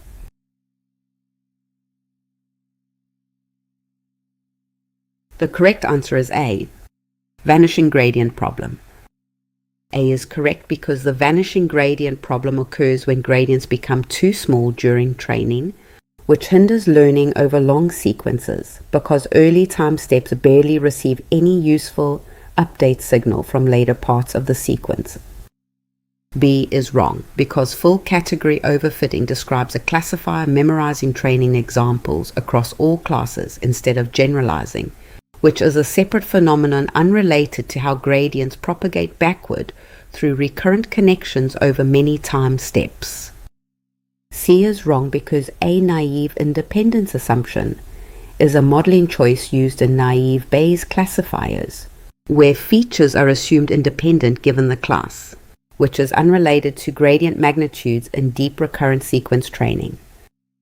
D is wrong because data leakage bias refers to information from the target sneaking into training features and inflating evaluation metrics falsely, and does not describe how gradients shrink backward through long recurrent sequences during training. The vanishing gradient problem is a training difficulty that strikes deep and recurrent networks. As error signals travel backward through many layers or time steps, they can shrink towards zero, leaving the earliest parts of the network with almost nothing to learn from. In a recurrent network, the gradient is computed by backpropagating the error through every previous time step. Each step multiplies the signal by small derivative values, and across many steps that cumulative product collapses exponentially. So the gradient reaching the earlier steps is vanishingly small. The mechanism has three linked parts. Activation functions produce small derivatives. Backpropagation multiplies by those derivatives at every step, and the cumulative product collapses exponentially with depth or sequence length. The distinctive signature is a fading training signal across depth or time. Early parameters get almost no update, so the model fails to learn dependencies that span long distances, which is exactly why gated architectures like LSTMs were developed to keep the signal alive.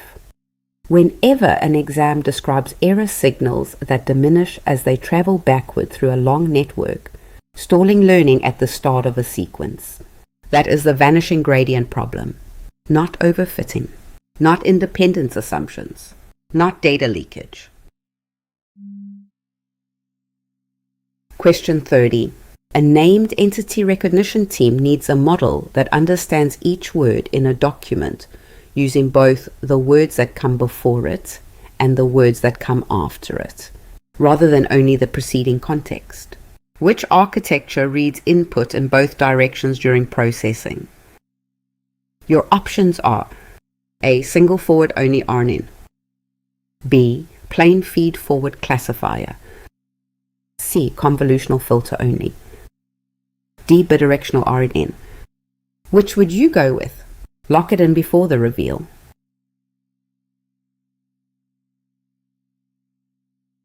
The correct answer is D. bidirectional RNN.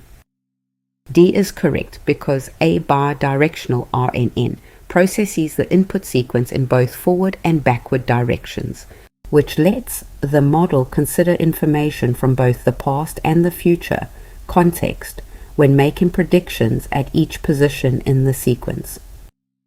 A is wrong because a single forward-only RNN reads the sequence in just one direction and therefore captures only the preceding context at each position, which misses the backward information the team specifically wants to use. B is wrong because a plain feed-forward classifier has no sequence handling at all and treats each input independently, so it cannot use surrounding words from either side of a target token in the way the scenario demands. C is wrong because a convolutional filter only slides local receptive fields over the input and does not maintain recurrent connections in both directions, which is not the standard mechanism for combining past and future contexts sequentially. A bidirectional recurrent network reads a sequence in both directions simultaneously, giving every element a representation that sees its full surrounding context, not just what came before it. The mechanism runs two recurrent networks over the same input. The forward pass reads start to end, summarizing the past. The backward pass reads end to start, summarizing the future. At every position, these two hidden states are concatenated into one unified representation at each position in the sequence. The model has access to everything that came before from the forward pass and everything that comes after from the backward pass. The concatenated state at that position encodes the element's complete surrounding context before any prediction is made. This architecture exists because meaning often depends on both sides of an element. A forward-only model is blind to future context. It cannot use the words that follow to clarify the words that came before. Bidirectional processing was introduced precisely to remove that blind spot. One important constraint: the entire sequence must be available up front, because the backward pass starts at the end and works toward the middle. Whenever a task demands understanding each element using both the elements before and after it, the bidirectional recurrent network is the right architecture. Question 31.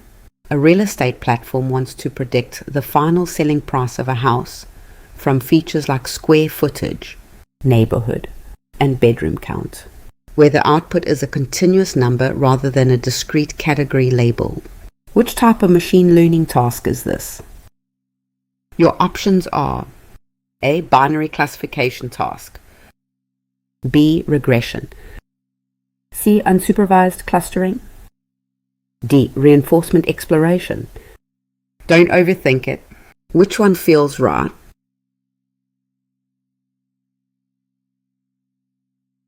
The correct answer is B. Regression.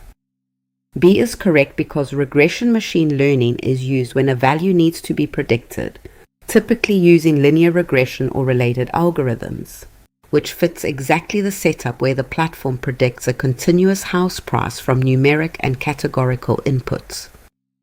A is wrong because a binary classification task assigns one of two discrete labels to each input, such as spam or not spam, which does not fit a problem where the output is a continuous selling price in dollars.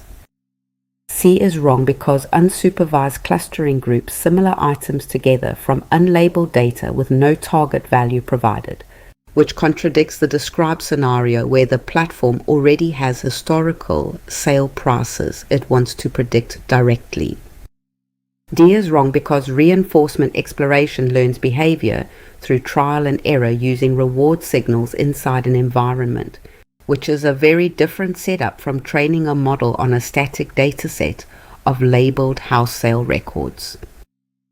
Regression is the supervised learning task of predicting a continuous numeric value, a number on a scale, rather than a discrete category.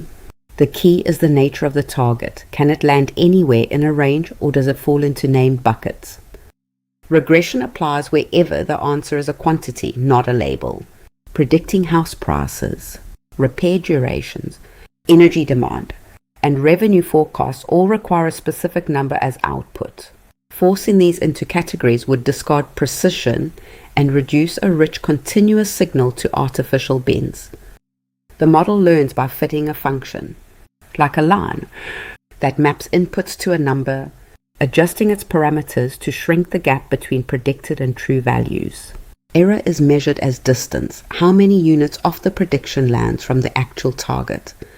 Regression is distinguished from every alternative by two traits together, labeled training data and a continuous numeric target. Binary classification uses labels but predicts categories. Clustering has no labels at all. Reinforcement learning learns from environmental rewards, not from a fixed data set of true values.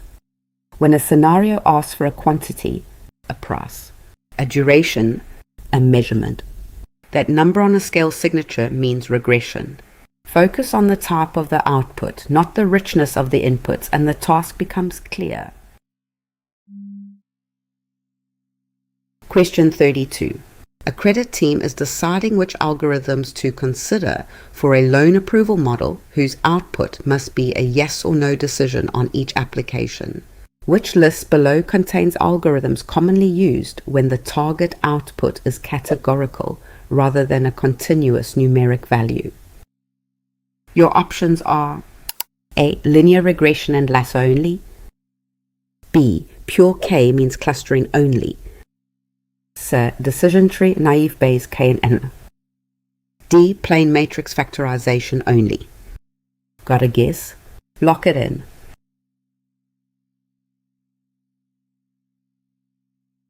The correct answer is C. Decision tree, naive Bayes, K and N. C is correct because decision tree, naive Bayes, random forest, logistic regression, and k-nearest neighbors are common algorithms used when the output is categorical, such as yes or no, which fits a loan approval classification decision directly. A is wrong because linear regression and lasso are regression algorithms used to predict continuous numeric values, not categorical labels, so they do not fit a yes or no loan approval task where a discrete class decision is required.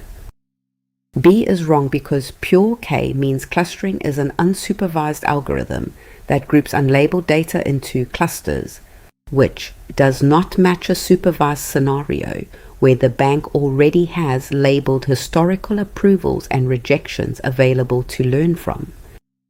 D is wrong because plain matrix factorization decomposes a matrix into lower rank factors and is commonly used in recommender systems, which is unrelated to a categorical yes or no classification decision on individual loan applications from a credit team. Classification is the supervised learning task of assigning each input to one of a fixed set of discrete categories. The key signal is a categorical output. Spam or not spam, approve or deny, combined with labeled training data to learn from. 5 algorithms form the core classification toolkit: decision trees, naive Bayes, k-nearest neighbors, logistic regression, and random forest. Each takes labeled examples as input and produces a discrete label as output. They differ in how they learn, but all share that categorical target. A decision tree splits data with feature test until each example lands in a class. Naive Bayes picks the most probable class given the feature likelihoods. K-nearest neighbors assigns the majority class among the closest training examples. Each mechanism is different, but every output is a discrete label. The exam-critical distinction is separating classification from regression and clustering. Regression predicts a continuous number. Clustering groups inputs with no labels at all. Classification requires both a discrete categorical output and labeled training data. That combination is the deciding signal.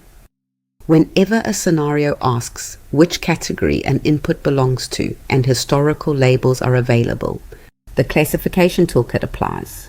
Watch for phrases like assigned to a class, yes or no decision, or predict a label. Those signal classification, not regression or unsupervised clustering. Question 33. A retailer has a large database of customer purchase histories, but no predefined segments or labels attached to any record. And the marketing team wants to discover natural groupings in the data on its own. Which type of machine learning is most appropriate for this task? Your options are A. Unsupervised learning, B. Fully supervised regression, C. Plain rule-based expert system, D. Classical reinforcement learning. Which one is it? Pause the video if you need more time.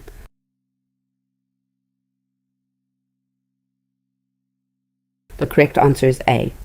Unsupervised learning. A is correct because unsupervised learning has no feedback and uses unlabeled data as input, which makes it the right choice for discovering natural customer groupings like segments, when no predefined labels are attached to any record in the dataset. B is wrong because fully supervised regression requires known target values for every training example to learn from, which is impossible when the retailer has no labels or segment assignments on any of the historical purchase records at all. C is wrong because a plain rule-based expert system runs hand-authored, if-then logic, rather than discovering groupings from data, so it cannot reveal natural customer segments that emerge statistically from the purchase history records themselves. D is wrong because classical reinforcement learning requires an environment, actions, and reward signals to shape behavior over time, which does not match the static offline task of finding latent groupings inside an existing unlabeled purchase dataset. Unsupervised learning is the branch of machine learning that finds hidden structure in data without any labels. The algorithm receives only raw inputs and must organize them by their own internal structure. No answer key exists. Unsupervised learning matters because labeled data is expensive and often unavailable. Companies accumulate massive stores of untagged records, and unsupervised methods surface natural segments, associations, and anomalies from that raw material without anyone specifying the answers in advance. The mechanisms vary by goal. Clustering groups examples by similarity. Dimensionality reduction compresses many features into a few that capture the main variation. Association methods find items that tend to co-occur. In every case, the algorithm optimizes an internal criterion. No labels exist to match against. Picture a retailer with customer purchase histories and no predefined segments. A clustering algorithm groups customers by similarity in buying patterns, revealing natural groupings that emerge from the data itself. That discovery of hidden structure in unlabeled records is the essence of unsupervised learning. The key distinction exam writers test is the complete absence of labels.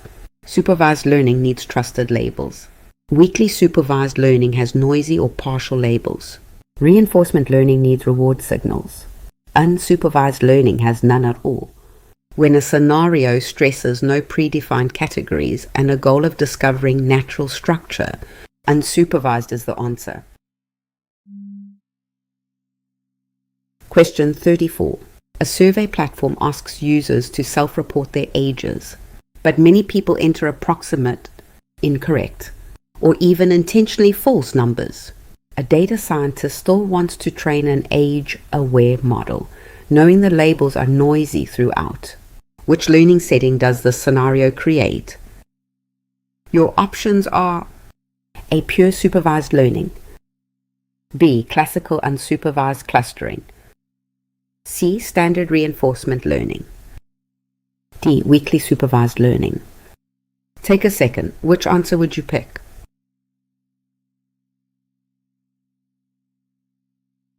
The correct answer is D. Weakly supervised learning.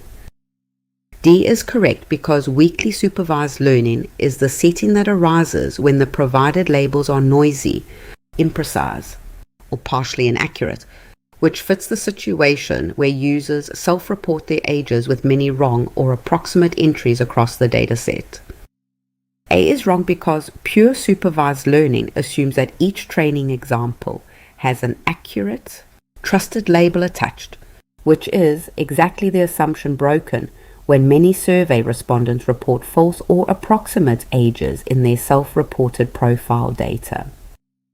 B is wrong because classical unsupervised clustering works with no labels at all to discover groupings in data, which does not match the described situation where noisy but real age labels are still available for every training example. C is wrong because standard reinforcement learning requires an environment, actions, and reward signals to train behavior, which is a very different paradigm from learning from static records, whose only issue is that the given age labels are unreliable. Weakly supervised learning sits between two familiar extremes. It's the setting where labels exist but can't be fully trusted. They're noisy, imprecise, or only partly correct. Think of supervision as a spectrum. Fully supervised learning trusts every label. Unsupervised learning has no labels at all. Weakly supervised learning occupies the middle. Labels are present, but some fraction are wrong or coarse. Weak labels arise because clean annotation is often unaffordable. Crowd workers make mistakes. Automated heuristics produce rough tags. Self-reported data contains errors. And sometimes only coarse labels are available when fine-grained ones are needed. The core mechanism is extracting genuine signal from partially corrupted labels. Techniques include modeling noise explicitly, downweighting likely mislabeled examples, and combining multiple weak sources so their individual errors cancel out. The hallmark of weak supervision is labels that are real but unreliable. When a scenario describes training on data known to be noisy or approximate, that's the weak supervised setting, not fully supervised and not unsupervised. Question 35. A medical screening model has thousands of healthy training examples, but only a handful of disease-positive cases, and the team wants the classifier to pay more attention to the rare minority class during training rather than ignoring it. Which technique is commonly used to address this? Your options are A. Dropping the minority class entirely, B. Using a weighted loss function, C. Adding totally random synthetic labels, D. Removing the majority class permanently. Before I reveal it, which one do you think is right?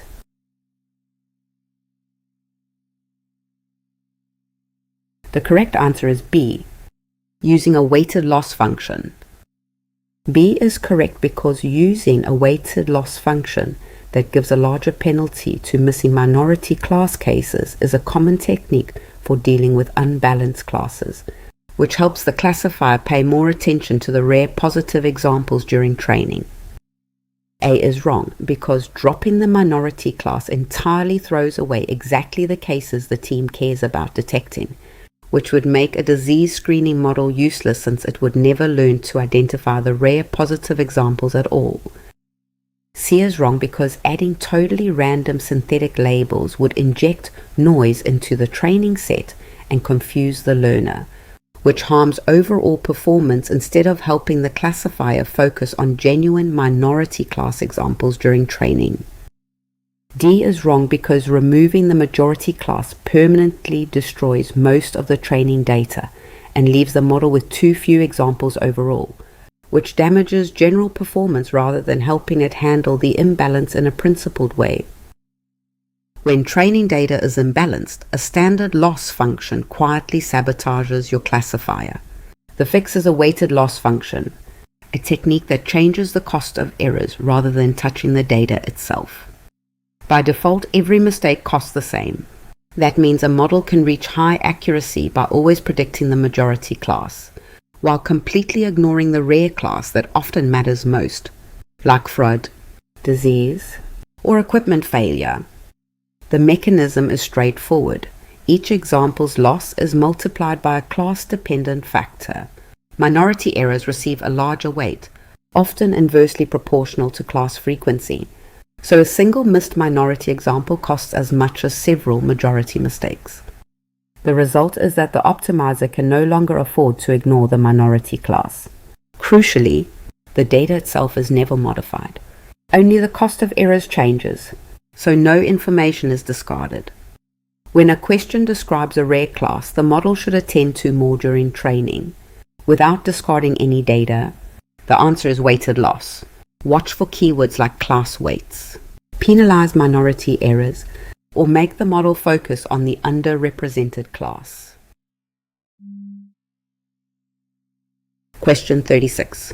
An autonomous driving team is building a model to recognize pedestrians, traffic signs, and road markings from camera feeds, where the raw input is grid-like pixel data from every frame. Which neural network architecture is specifically designed for processing this kind of grid-structured visual input? Your options are A. Plain recurrent network, B. Simple decision tree forest, C. Convolutional neural network, D. Basic lookup hash table. What's your answer? Commit to one before I continue.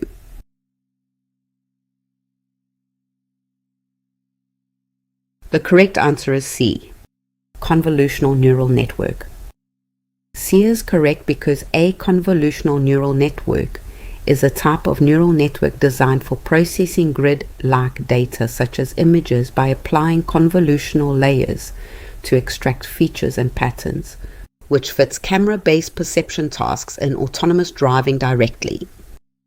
A is wrong because a plain recurrent network is designed for sequential data such as text or time series, not for grid-structured pixel inputs, so it does not exploit the spatial structure present in street and dashboard camera images. B is wrong because a simple decision tree forest splits tabular features using threshold test at each node, which does not naturally handle the high-dimensional spatial pixel grids that define raw camera imagery used for autonomous driving perception. D is wrong because a basic lookup hash table stores pre-computed key-to-value mappings with no learning or feature extraction, so it cannot identify pedestrians, signs, or lane markings from unseen raw pixel data captured by onboard vehicle cameras. Convolutional neural networks are built specifically for grid-structured data like images. To understand why they work so well, we need to look at how images are organized and what that demands from a learning architecture. A fully connected layer over a large image would require an unmanageable number of parameters, and it would have no concept of which pixels are neighbors. Spatial structure is exactly what makes images meaningful, so ignoring it is a fundamental design flaw. A convolutional layer slides each filter across the input and produces a feature map showing where its pattern occurs. And nonlinearity adds expressive power, and pooling down samples the maps while keeping the strongest responses, building tolerance to small shifts. Stacking these lets early layers detect edges, middle layers detect parts, and deep layers detect whole objects. The key insight is weight sharing. The same filter is applied at every location, so a pattern learned anywhere is recognized everywhere. This keeps the parameter count low while capturing local spatial relationships throughout the entire image. Whenever a problem involves learning from grid-structured visual data, pixels, camera frames, spatial patterns, the convolutional neural network is the right fit. Its local filters and shared weights are what made deep learning practical for vision. Question 37. A search engineer needs a way to represent each word as a dense numeric vector so that words with similar meanings end up close together in the resulting continuous space, enabling useful vector arithmetic across the entire vocabulary. What is this representation commonly called? Your options are A. Word embeddings, B. Raw one-hot indices only, C. Static rule dictionary, D. Plain character counts. Pick one. Trust your gut. Here's your chance to test yourself.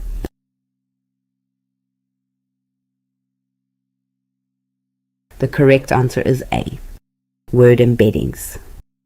A is correct because word embeddings are dense vectors that represent a word's meaning and relationships to other words, enabling vector arithmetic that reflects semantic relationships such as country and capital associations across the vocabulary of a language model. B is wrong because raw, one-hot indices only use sparse vectors with a single one indicating the presence of a category, which do not place semantically similar words close together in any meaningful, continuous representation space at all.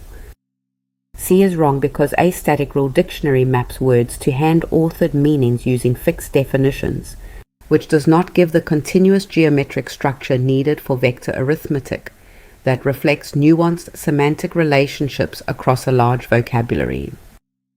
D is wrong because plain character counts simply tally how often each letter appears in a word or document, which does not capture word meaning or support the kind of semantic vector arithmetic the search engineer specifically wants here. Word embeddings are how modern language models give words meaning as geometry. Instead of treating each word as an isolated symbol, embeddings represent every word as a dense list of real numbers, a vector, learned from how that word is actually used in text. Training pushes words used in similar contexts towards similar vectors. The result is a continuous vector space where meaning becomes position, synonyms cluster nearby, and consistent directional offsets capture relationships like country to capital, enabling vector arithmetic on words. Older representations discard meaning entirely. One-hot codes are sparse with no notion of similarity. Rule dictionaries map words to fixed definitions. Character counts tally letters, not semantics. Only embeddings encode meaning as geometry in a continuous space.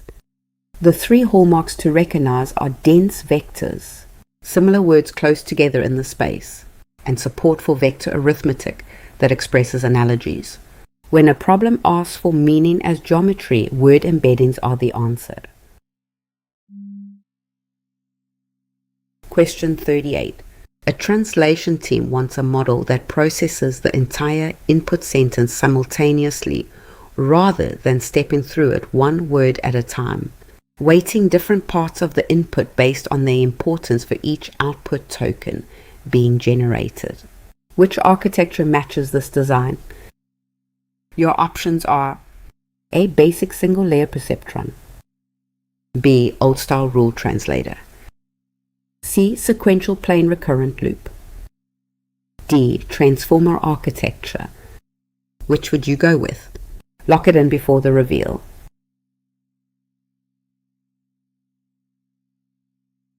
The correct answer is D. Transformer architecture. D is correct because the transformer architecture is used for translation between different languages using encoding and decoding, and it improves processing by using self-attention to analyze the entire sequence simultaneously while focusing on different parts based on their importance. A is wrong because a basic single layer perceptron computes one weighted sum with an activation function, which has no attention mechanism and no way of jointly processing entire sequences the way a modern neural translation pipeline actually needs.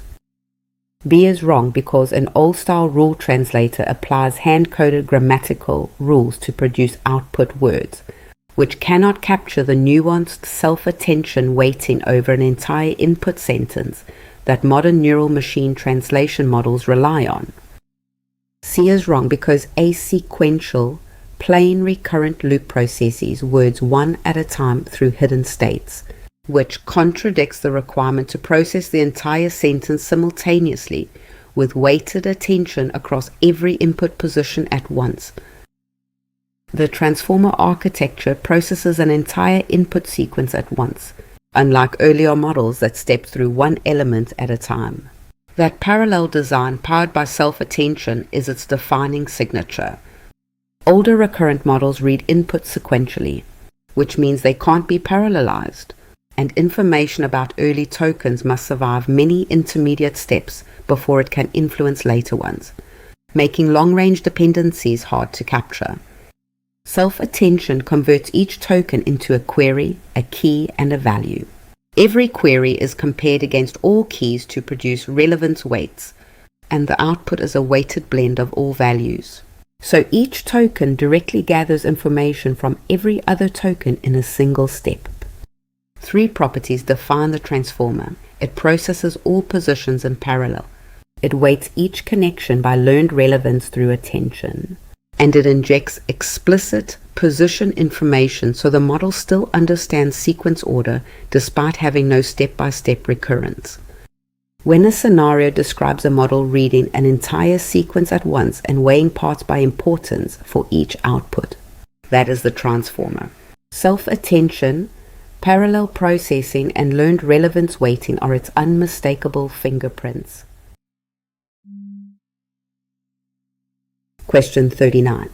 A wildlife researcher sets up cameras in a forest that simply record whatever light naturally arrives at the lens during the day without emitting any signal, flash, or active probe into the surrounding environment at any point. Which sensing category best describes the setup? Your options are A. Fully active radar sensing, B. Passive sensing, C. Emission-based LiDAR probing, D. Ultrasonic active sonar scanning. Don't overthink it. Which one feels right?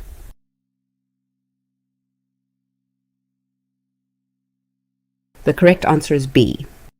Passive sensing.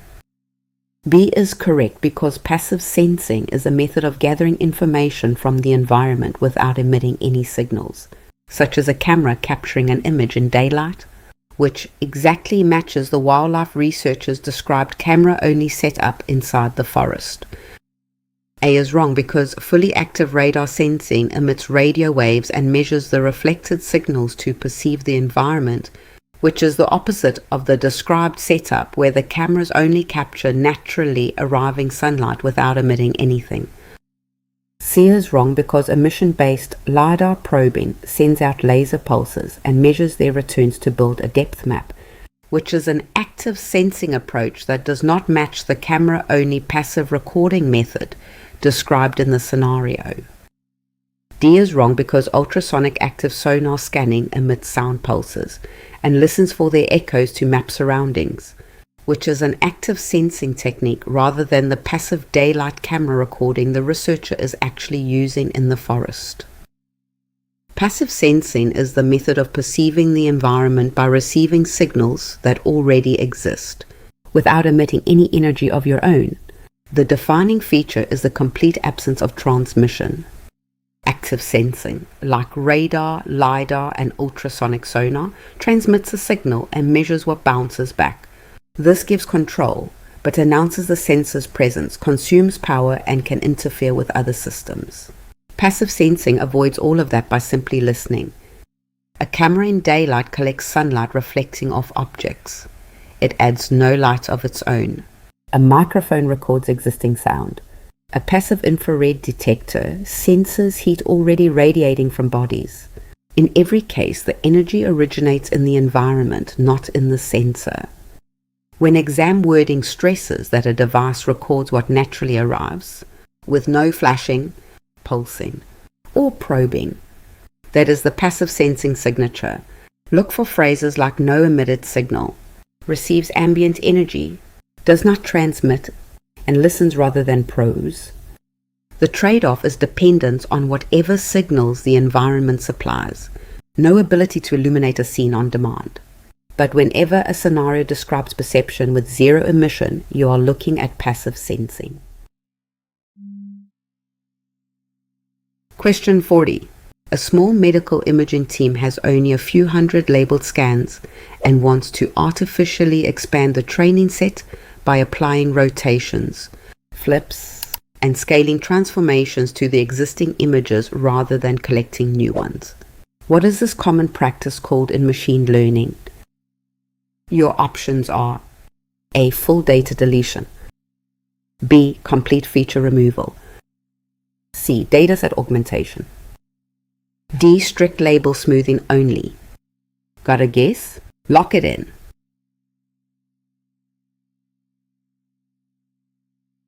The correct answer is C. Dataset augmentation. C is correct because dataset augmentation refers to techniques used to artificially expand the size and diversity of a dataset by applying transformations such as rotation, scaling, and flipping to the original data, which is common practice in medical imaging projects. A is wrong because full data deletion would shrink the training set even further and destroy the hard-earned labeled examples the team already has, which is the exact opposite of what the medical imaging team is trying to do here. B is wrong because complete feature removal strips columns or inputs from each example rather than adding transformed copies, so it does not expand the dataset through rotations, flips, or scaling of the existing medical scan images at all. D is wrong because strict label smoothing only softens the target labels during training by spreading probability across classes, which is a separate regularization trick and does not generate any new transformed image examples for the training set. Dataset augmentation is the practice of artificially expanding a training set by applying label-preserving transformations to existing examples, and much dantui. No new raw data required. It exists because deep models are hungry for data, and collecting more labeled examples is often slow or expensive. A small dataset invites overfitting, where the model memorizes as training examples rather than learning to generalize. Augmentation multiplies the effective data set size and teaches the model that certain changes, like flipping or rotating, should not change its prediction, baking that invariance directly into training. The mechanism applies transformations that change the input while preserving its label. A tumor scan rotated by a few degrees is still that tumor, so the label carries over. Feeding these variants during training exposes the model to a wider range of appearances, so it learns features that survive the transformations rather than features tied to one exact framing. The key signature of augmentation is expanding and diversifying the training set through label-preserving transforms. The distractors do the opposite. Label smoothing only softens targets, feature removal strips inputs, and data deletion shrinks the set. When a scenario describes growing a small labeled set by rotating, flipping, and scaling existing items, that is dataset augmentation. Question 41. A media company is analyzing the most abundant form of data being produced today, which includes videos, podcasts, social media posts, and images that do not fit cleanly into rows and columns of a traditional relational database table at all. What is this data type called? Your options are A. Unstructured data, B. Strict relational records, C. Normalized transaction tables, D. Fully typed schema rows. Which one is it? Pause the video if you need more time.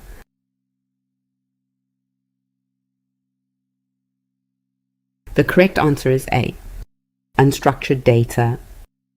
A is correct because unstructured data is the most abundant data type today and includes formats such as videos and podcasts, which cannot be stored in a traditional relational database according to a fixed schema of rows and columns with defined types.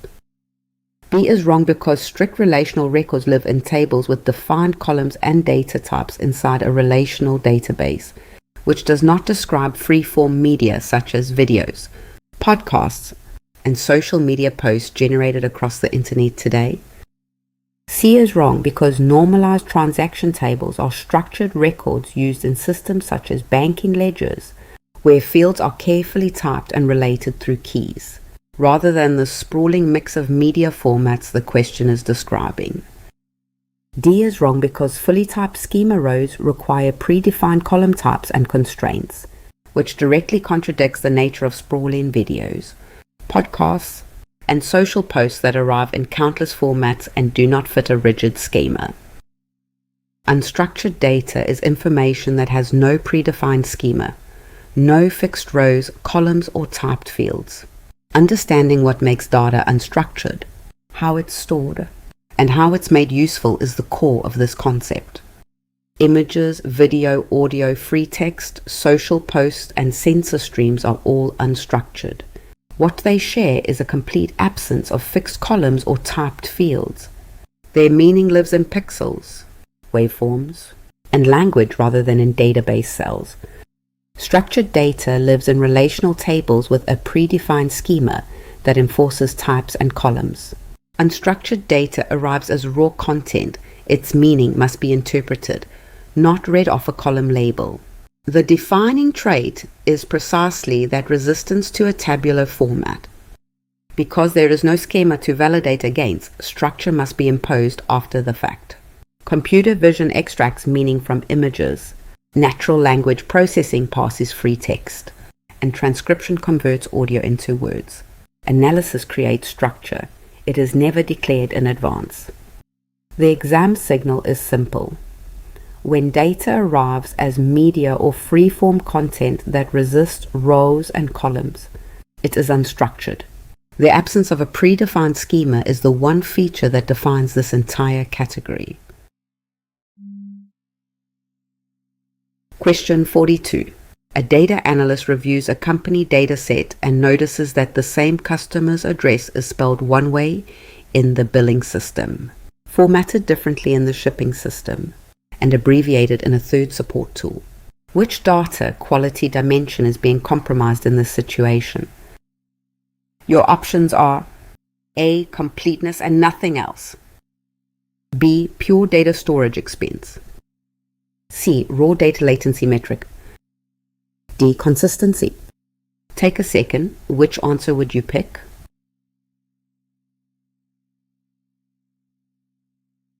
The correct answer is D. Consistency.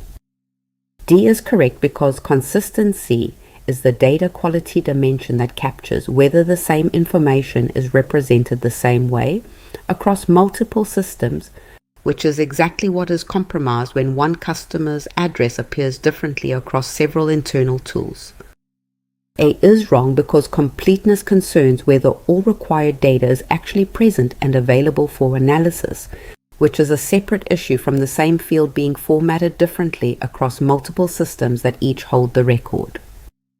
B is wrong because pure data storage expense is an infrastructure cost metric tracking how much it costs to store data volume, which has nothing to do with whether the same field is formatted differently across multiple systems.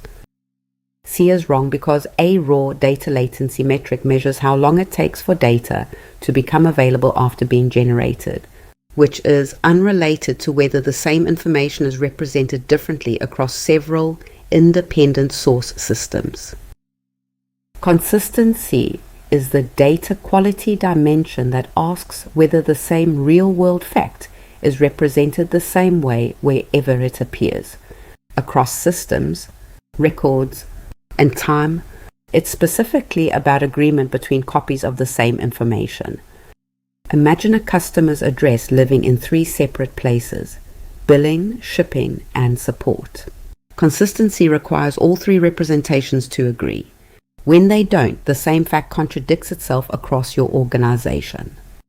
Maintaining consistency relies on 3 mechanisms: shared standards that enforce common formats at entry, controlled vocabularies that limit how values can be expressed, and reconciliation processes that resolve conflicts when systems already disagree. Exam writers test whether you can separate consistency from neighboring concepts. Completeness asks if data is present.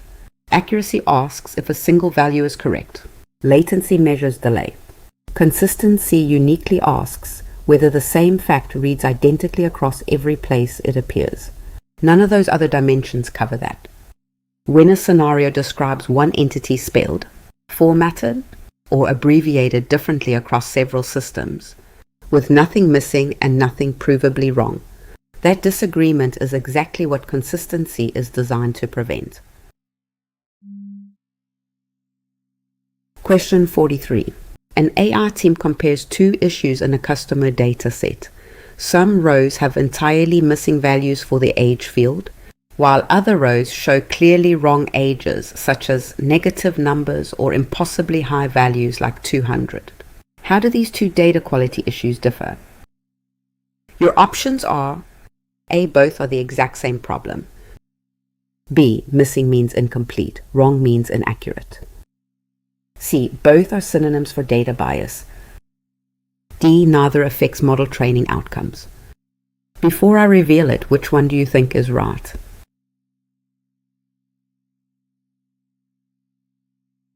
The correct answer is B. Missing means incomplete. Wrong means inaccurate. B is correct because incomplete data is when required entries are missing, such as blank ages, while inaccurate data is when present values are wrong or misleading, such as negative or impossibly high ages recorded in customer records throughout the data set. A is wrong because treating both as the exact same problem ignores that missing entries and wrongly recorded entries are handled with very different strategies during cleaning, such as imputation versus validation and correction of present flawed values. C is wrong because calling both synonyms for data bias misuses the term, since bias refers to systematic unfair skew in model outcomes, not to whether individual fields are absent or present with incorrect specific values. D is wrong because claiming neither affects model training outcomes is directly wrong, because both missing and inaccurate entries harm learned models in different ways, ranging from biased imputations to noisy targets that degrade prediction quality. Two of the most common data quality problems are incomplete data and inaccurate data, and while both degrade a data set, they are fundamentally different issues that demand different solutions. Incomplete data means a required value is simply missing, a blank or null where the schema expects something. Inaccurate data means a value exists but is wrong, like a negative age or an age of 200. The split is presence versus correctness. Imagine a customer table where some rows have a completely blank age. That is incompleteness. Other rows show an age of -5 or 200. Those values are present, but they are clearly false. That is inaccuracy. Same column, two very different problems.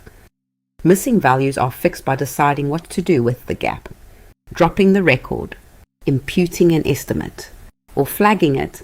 Wrong values must first be detected through range checks or validation rules, then corrected or removed. Applying the wrong remedy makes the dataset worse, not better.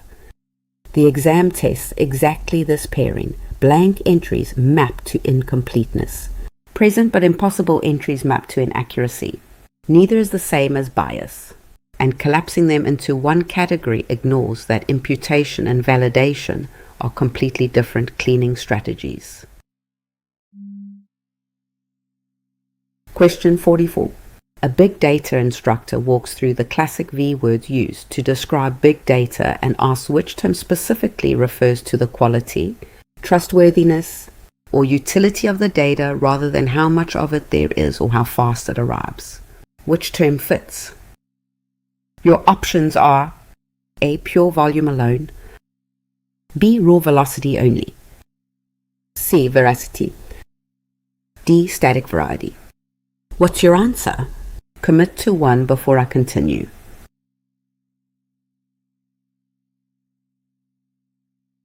The correct answer is C. Veracity. C is correct because in the context of big data, veracity refers to the quality, value, or utility of the data, which captures whether the data can actually be trusted for downstream analysis and decision making by stakeholders across the organization. A is wrong because pure volume alone measures how large the data set is in terms of total records or bytes, which tells you nothing about whether the data is trustworthy, accurate, or genuinely useful for a given analytical task. B is wrong because raw velocity only captures the speed at which new data is generated and arrives for processing, which is a separate characteristic from the trustworthiness and overall utility that defines the veracity dimension of big data. D is wrong because static variety describes the range of different data formats and sources represented in the dataset, which is yet another big data dimension that does not specifically address how reliable or useful each individual record is. Among the V characteristics of big data, veracity is the one that asks a deceptively simple question. Can this data actually be trusted? It has nothing to do with how much data you have or how fast it arrives. It's entirely about quality and reliability. The 4 V's each capture a different dimension.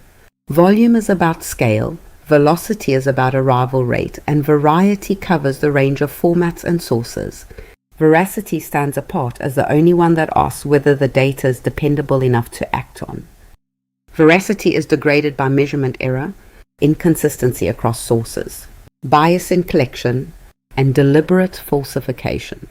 Massive datasets are especially vulnerable because they are assembled from messy, heterogeneous origins, and a decision built on untrustworthy data is itself untrustworthy, no matter the scale. Improving veracity means cleaning data, validating it against known truths, and tracking provenance so the origin of every record is known. The goal is to quantify remaining uncertainty and clearly flag the parts of a dataset that cannot safely carry weight in a decision. When an exam scenario stresses trustworthiness, accuracy, or whether data can be believed, rather than its size or speed, that's the veracity signature. Recognizing that reliability focus, set apart from quantity and velocity, is exactly what gets tested. Question 45. A compliance officer lists where the bank's most important operational data lives, naming account balances, transaction ledgers, loan amortization schedules, and customer identifier records, all stored in traditional relational databases. Which data type dominates this kind of banking information? Your options are A. Structured data in relational databases, B. Unstructured video archives, C. Raw social media streams only, D. Freeform voicemail recordings. Pick one. Trust your gut. Here's your chance to test yourself.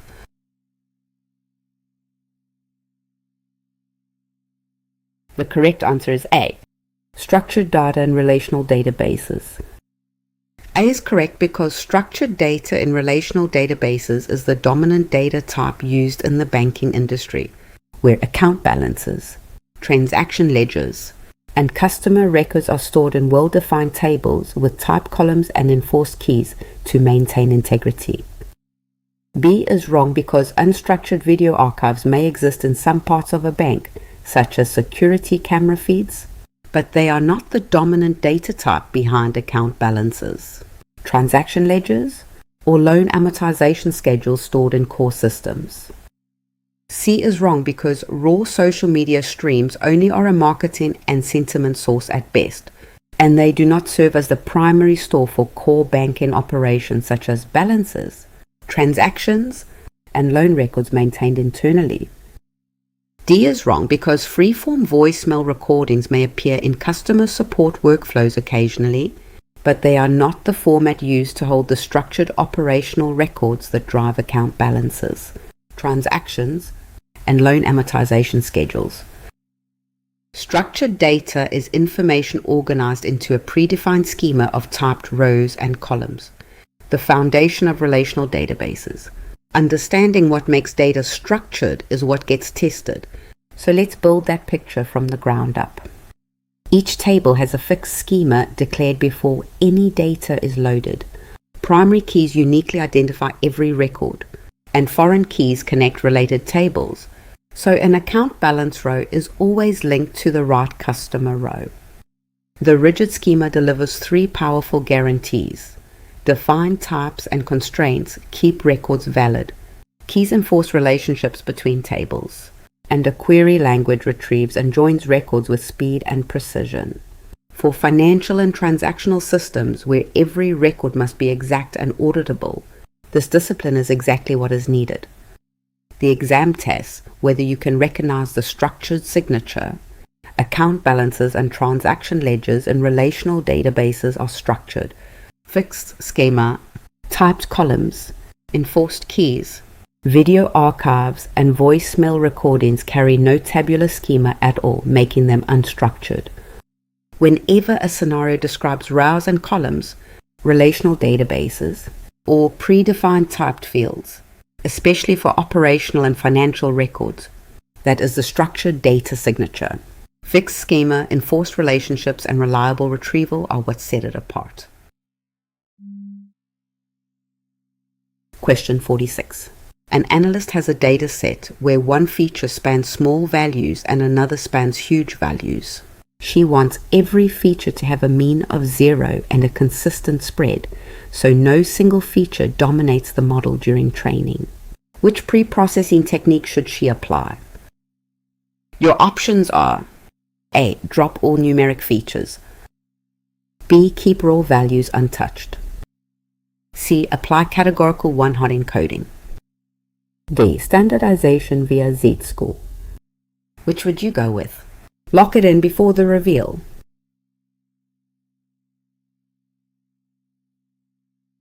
The correct answer is D. Standardization via Z-score. D is correct because standardization via Z-score rescales each feature so the resulting values have a mean of 0 and a standard deviation of 1, which is the right pre-processing technique when features otherwise have vastly different scales across the dataset. A is wrong because dropping all numeric features throws away the very information the model needs to learn from and leaves nothing useful for training, which is far more destructive than the targeted rescaling the analyst actually needs to apply. B is wrong because keeping raw values untouched preserves the wildly different scales across features, which is exactly the problem the analyst is trying to fix, because the large-scale feature would otherwise dominate gradient updates during model training. C is wrong because applying categorical one-hot encoding is used to turn discrete category labels into binary indicator vectors, which does not address the issue of continuous numeric features living on completely different magnitude scales during training. Standardization is a pre-processing technique that rescales numeric features so they share a common center and spread. Understanding why and how it works is the key to recognizing it on any exam. For each feature, you subtract its mean and divide by its standard deviation. The result is a transformed value, the Z-score, that tells you how many standard deviations a point sits from the average, yielding a mean of 0 and a standard deviation of 1. When one feature ranges in the thousands and another ranges between 0 and 1, algorithms that rely on distances or gradient updates let the large-scale feature dominate, not because it matters more, but simply because its raw numbers are bigger. Standardization removes that artifact. The classic exam trap is confusing standardization with min-max scaling. Standardization centers at 0 with unit spread and does not bound the output. Outliers stay far from center. Min-max scaling instead forces values into a fixed interval like 0 to 1. Whenever a question describes giving features a mean of 0 and a consistent spread so none dominates training, that is standardization via the Z-score. The 0-centered unit spread result is the defining signature. Question 47. A real estate data set has a continuous feature for house size, and the analyst wants to simplify the model by grouping houses into small, medium, and large categories rather than leaving the exact square footage as a raw continuous value for every record. Which feature engineering strategy is this? Your options are: A. Full feature deletion. B. Binning. C. Strict one-hot encoding only. D. Max absolute rescaling only. Don't overthink it. Which one feels right?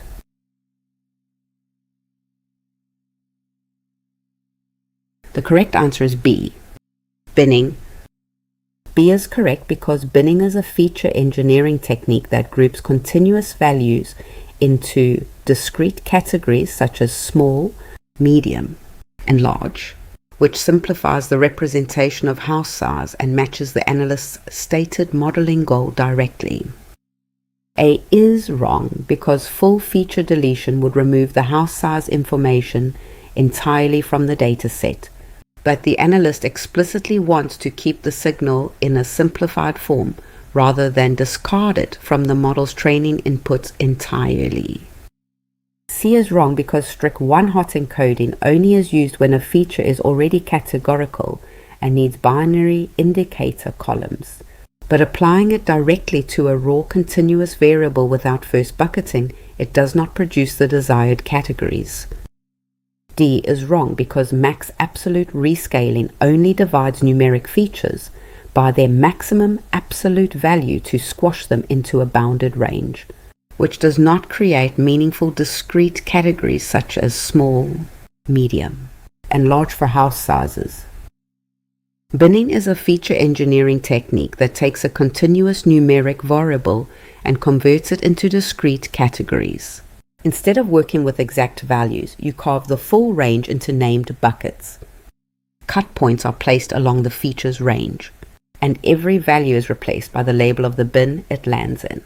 The continuous measurement becomes a categorical variable with just a handful of levels. Binning is useful because exact precision isn't always what a model needs.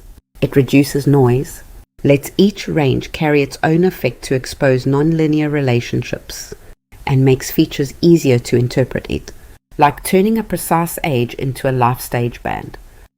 The key distinction is what binning uniquely does. It converts a continuous feature into discrete range-based categories. Rescaling keeps values continuous. One-hot encoding assumes the feature is already categorical, and deletion simply removes the information entirely. Whenever you see a scenario describing a numeric feature grouped into ranges like small, medium, and large, that bucket the range signature points directly to binning. Question 48. A data scientist needs to feed a categorical feature named color with values red, green, and blue into a model that expects numeric inputs, and she wants each category represented as a unique binary vector with only one position set to 1. Which encoding technique fits?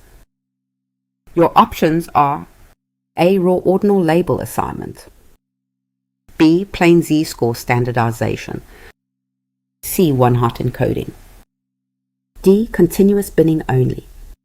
Got a guess? Lock it in.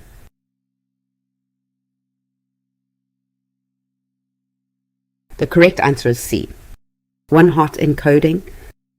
C is correct because one-hot encoding is a technique that represents categorical data as binary vectors, where each category is converted into a unique vector with a single one indicating the presence of that category and zeros in all other positions. A is wrong because raw ordinal label assignment gives each category an integer such as 1, 2, or 3, which falsely implies an ordering between red, green, and blue that the model may learn and treat as meaningful distance. B is wrong because plain z-score standardization rescales continuous numeric features to have mean 0 and unit variance, which does not make sense for unordered discrete color categories that have no meaningful numeric, mean, or standard deviation at all. D is wrong because continuous binning only is used to bucket numeric values into discrete ranges, which is the reverse of the described task where the input is already categorical and needs a numeric vector representation for the model. One-hot encoding is the standard way to turn unordered categories into numbers a model can actually read. The core idea is simple. Each category gets its own binary column, and exactly one position is active per record. A color feature with values red, green, and blue becomes 3 columns. Red is 100, green is 010, and blue is 001, each category represented by a unique binary vector with exactly one position set to 1. Simply assigning integers 1, 2, 3 tells the model that one category is somehow larger than another, or that the distance between two categories is bigger than between another pair. For unordered categories, that ordering is completely false. One-hot encoding avoids this by giving each category its own independent column with no implied ranking. The exam tests whether you can distinguish one-hot encoding from 3 common alternatives. Ordinal labeling falsely imposes a ranking. Z-score standardization rescales continuous numbers, not categories. One hot encoding uniquely represents each unordered category as an independent binary vector. That single one per category signature is the key. Whenever a question asks how to convert unordered categories into numeric input without implying any ranking or distance, look for the binary vector with exactly one position set to 1. That is the defining signature of one hot encoding. Question 49. A fraud team is preparing a transaction dataset and wants to flag any data points, patterns, or observations that deviate significantly from the expected behavior or norm seen in the history of account activity across their customer base. What is the name for this general pre-processing step? Your options are A. Anomaly detection, B. Plain one hot encoding, C. Straight dataset augmentation, D. Routine mean imputation only. Which one is it? Pause the video if you need more time.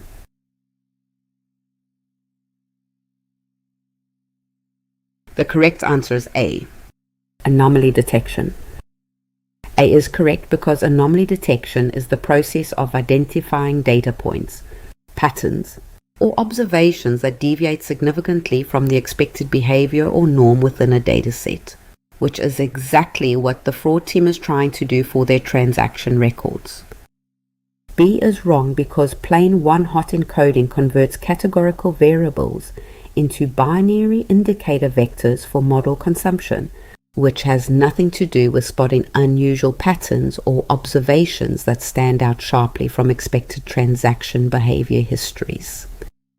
C is wrong because straight dataset augmentation generates new training examples through transformations such as rotation or flipping, which grows the dataset rather than flagging already existing records that look suspiciously different from the historical norm of activity. D is wrong because routine mean imputation only fills in missing values by replacing them with the average across the column, which addresses gaps in data rather than highlighting records that deviate significantly from established normal patterns. Anomaly detection is the technique that identifies data points deviating significantly from expected behavior. It learns what normal looks like from the bulk of the data, then flags anything that strays too far from that learned norm. These rare but significant cases, fraud, intrusions, equipment failure, corrupted records, all appear as departures from normal behavior.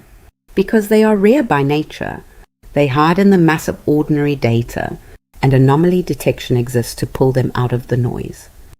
The mechanism works by building a model of normal from the majority of the data, then measuring each point's distance from it.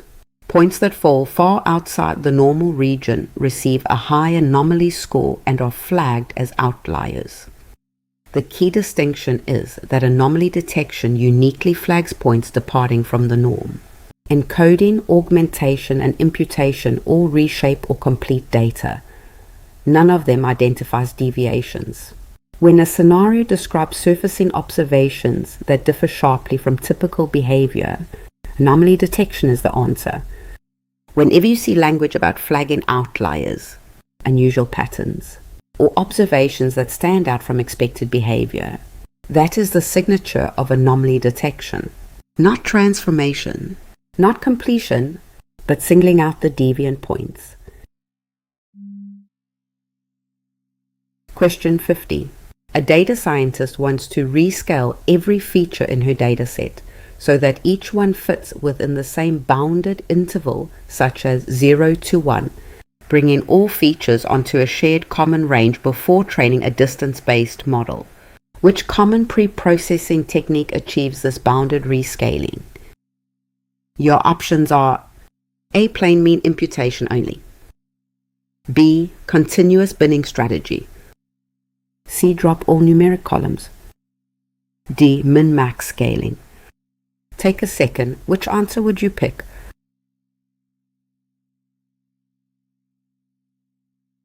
The correct answer is D. Min-max scaling. D is correct because min-max scaling is a technique commonly used in data pre-processing to standardize the scale of features by rescaling them into a bounded interval such as 0 to 1, which matches the data scientist's described goal directly and cleanly. A is wrong because plain mean imputation only replaces missing values with the column average to fill gaps in the dataset, which has nothing to do with rescaling already present numeric values into a shared bounded interval before training. B is wrong because a continuous binning strategy groups numeric values into discrete buckets, such as small and large, which changes the feature type into categories rather than preserving a continuous value inside a shared bounded range. C is wrong because dropping all numeric columns destroys the very features the model depends on for learning, which is not a rescaling technique at all and would leave the data scientist with essentially nothing useful left to train on. Min-max scaling is a pre-processing technique that rescales numeric features into a fixed, bounded interval, most commonly 0 to 1. It exists because features measured on different scales can distort algorithms that rely on magnitude or distance. The mechanism is straightforward. Subtract the feature's minimum from each value, then divide by the range, maximum minus minimum. The smallest value becomes 0, the largest becomes 1, and everything else lands proportionally in between. Crucially, the shape of the distribution is preserved, only the scale changes. Without scaling, a feature ranging into the thousands dominates distance calculations over one ranging between 0 and 1, simply due to units.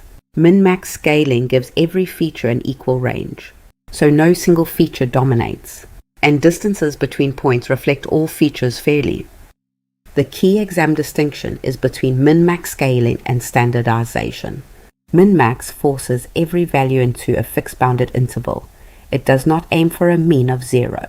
Standardization centers by mean and spread but never guarantees a bounded range. When the scenario stresses fitting features into a shared bounded interval, min-max is the answer.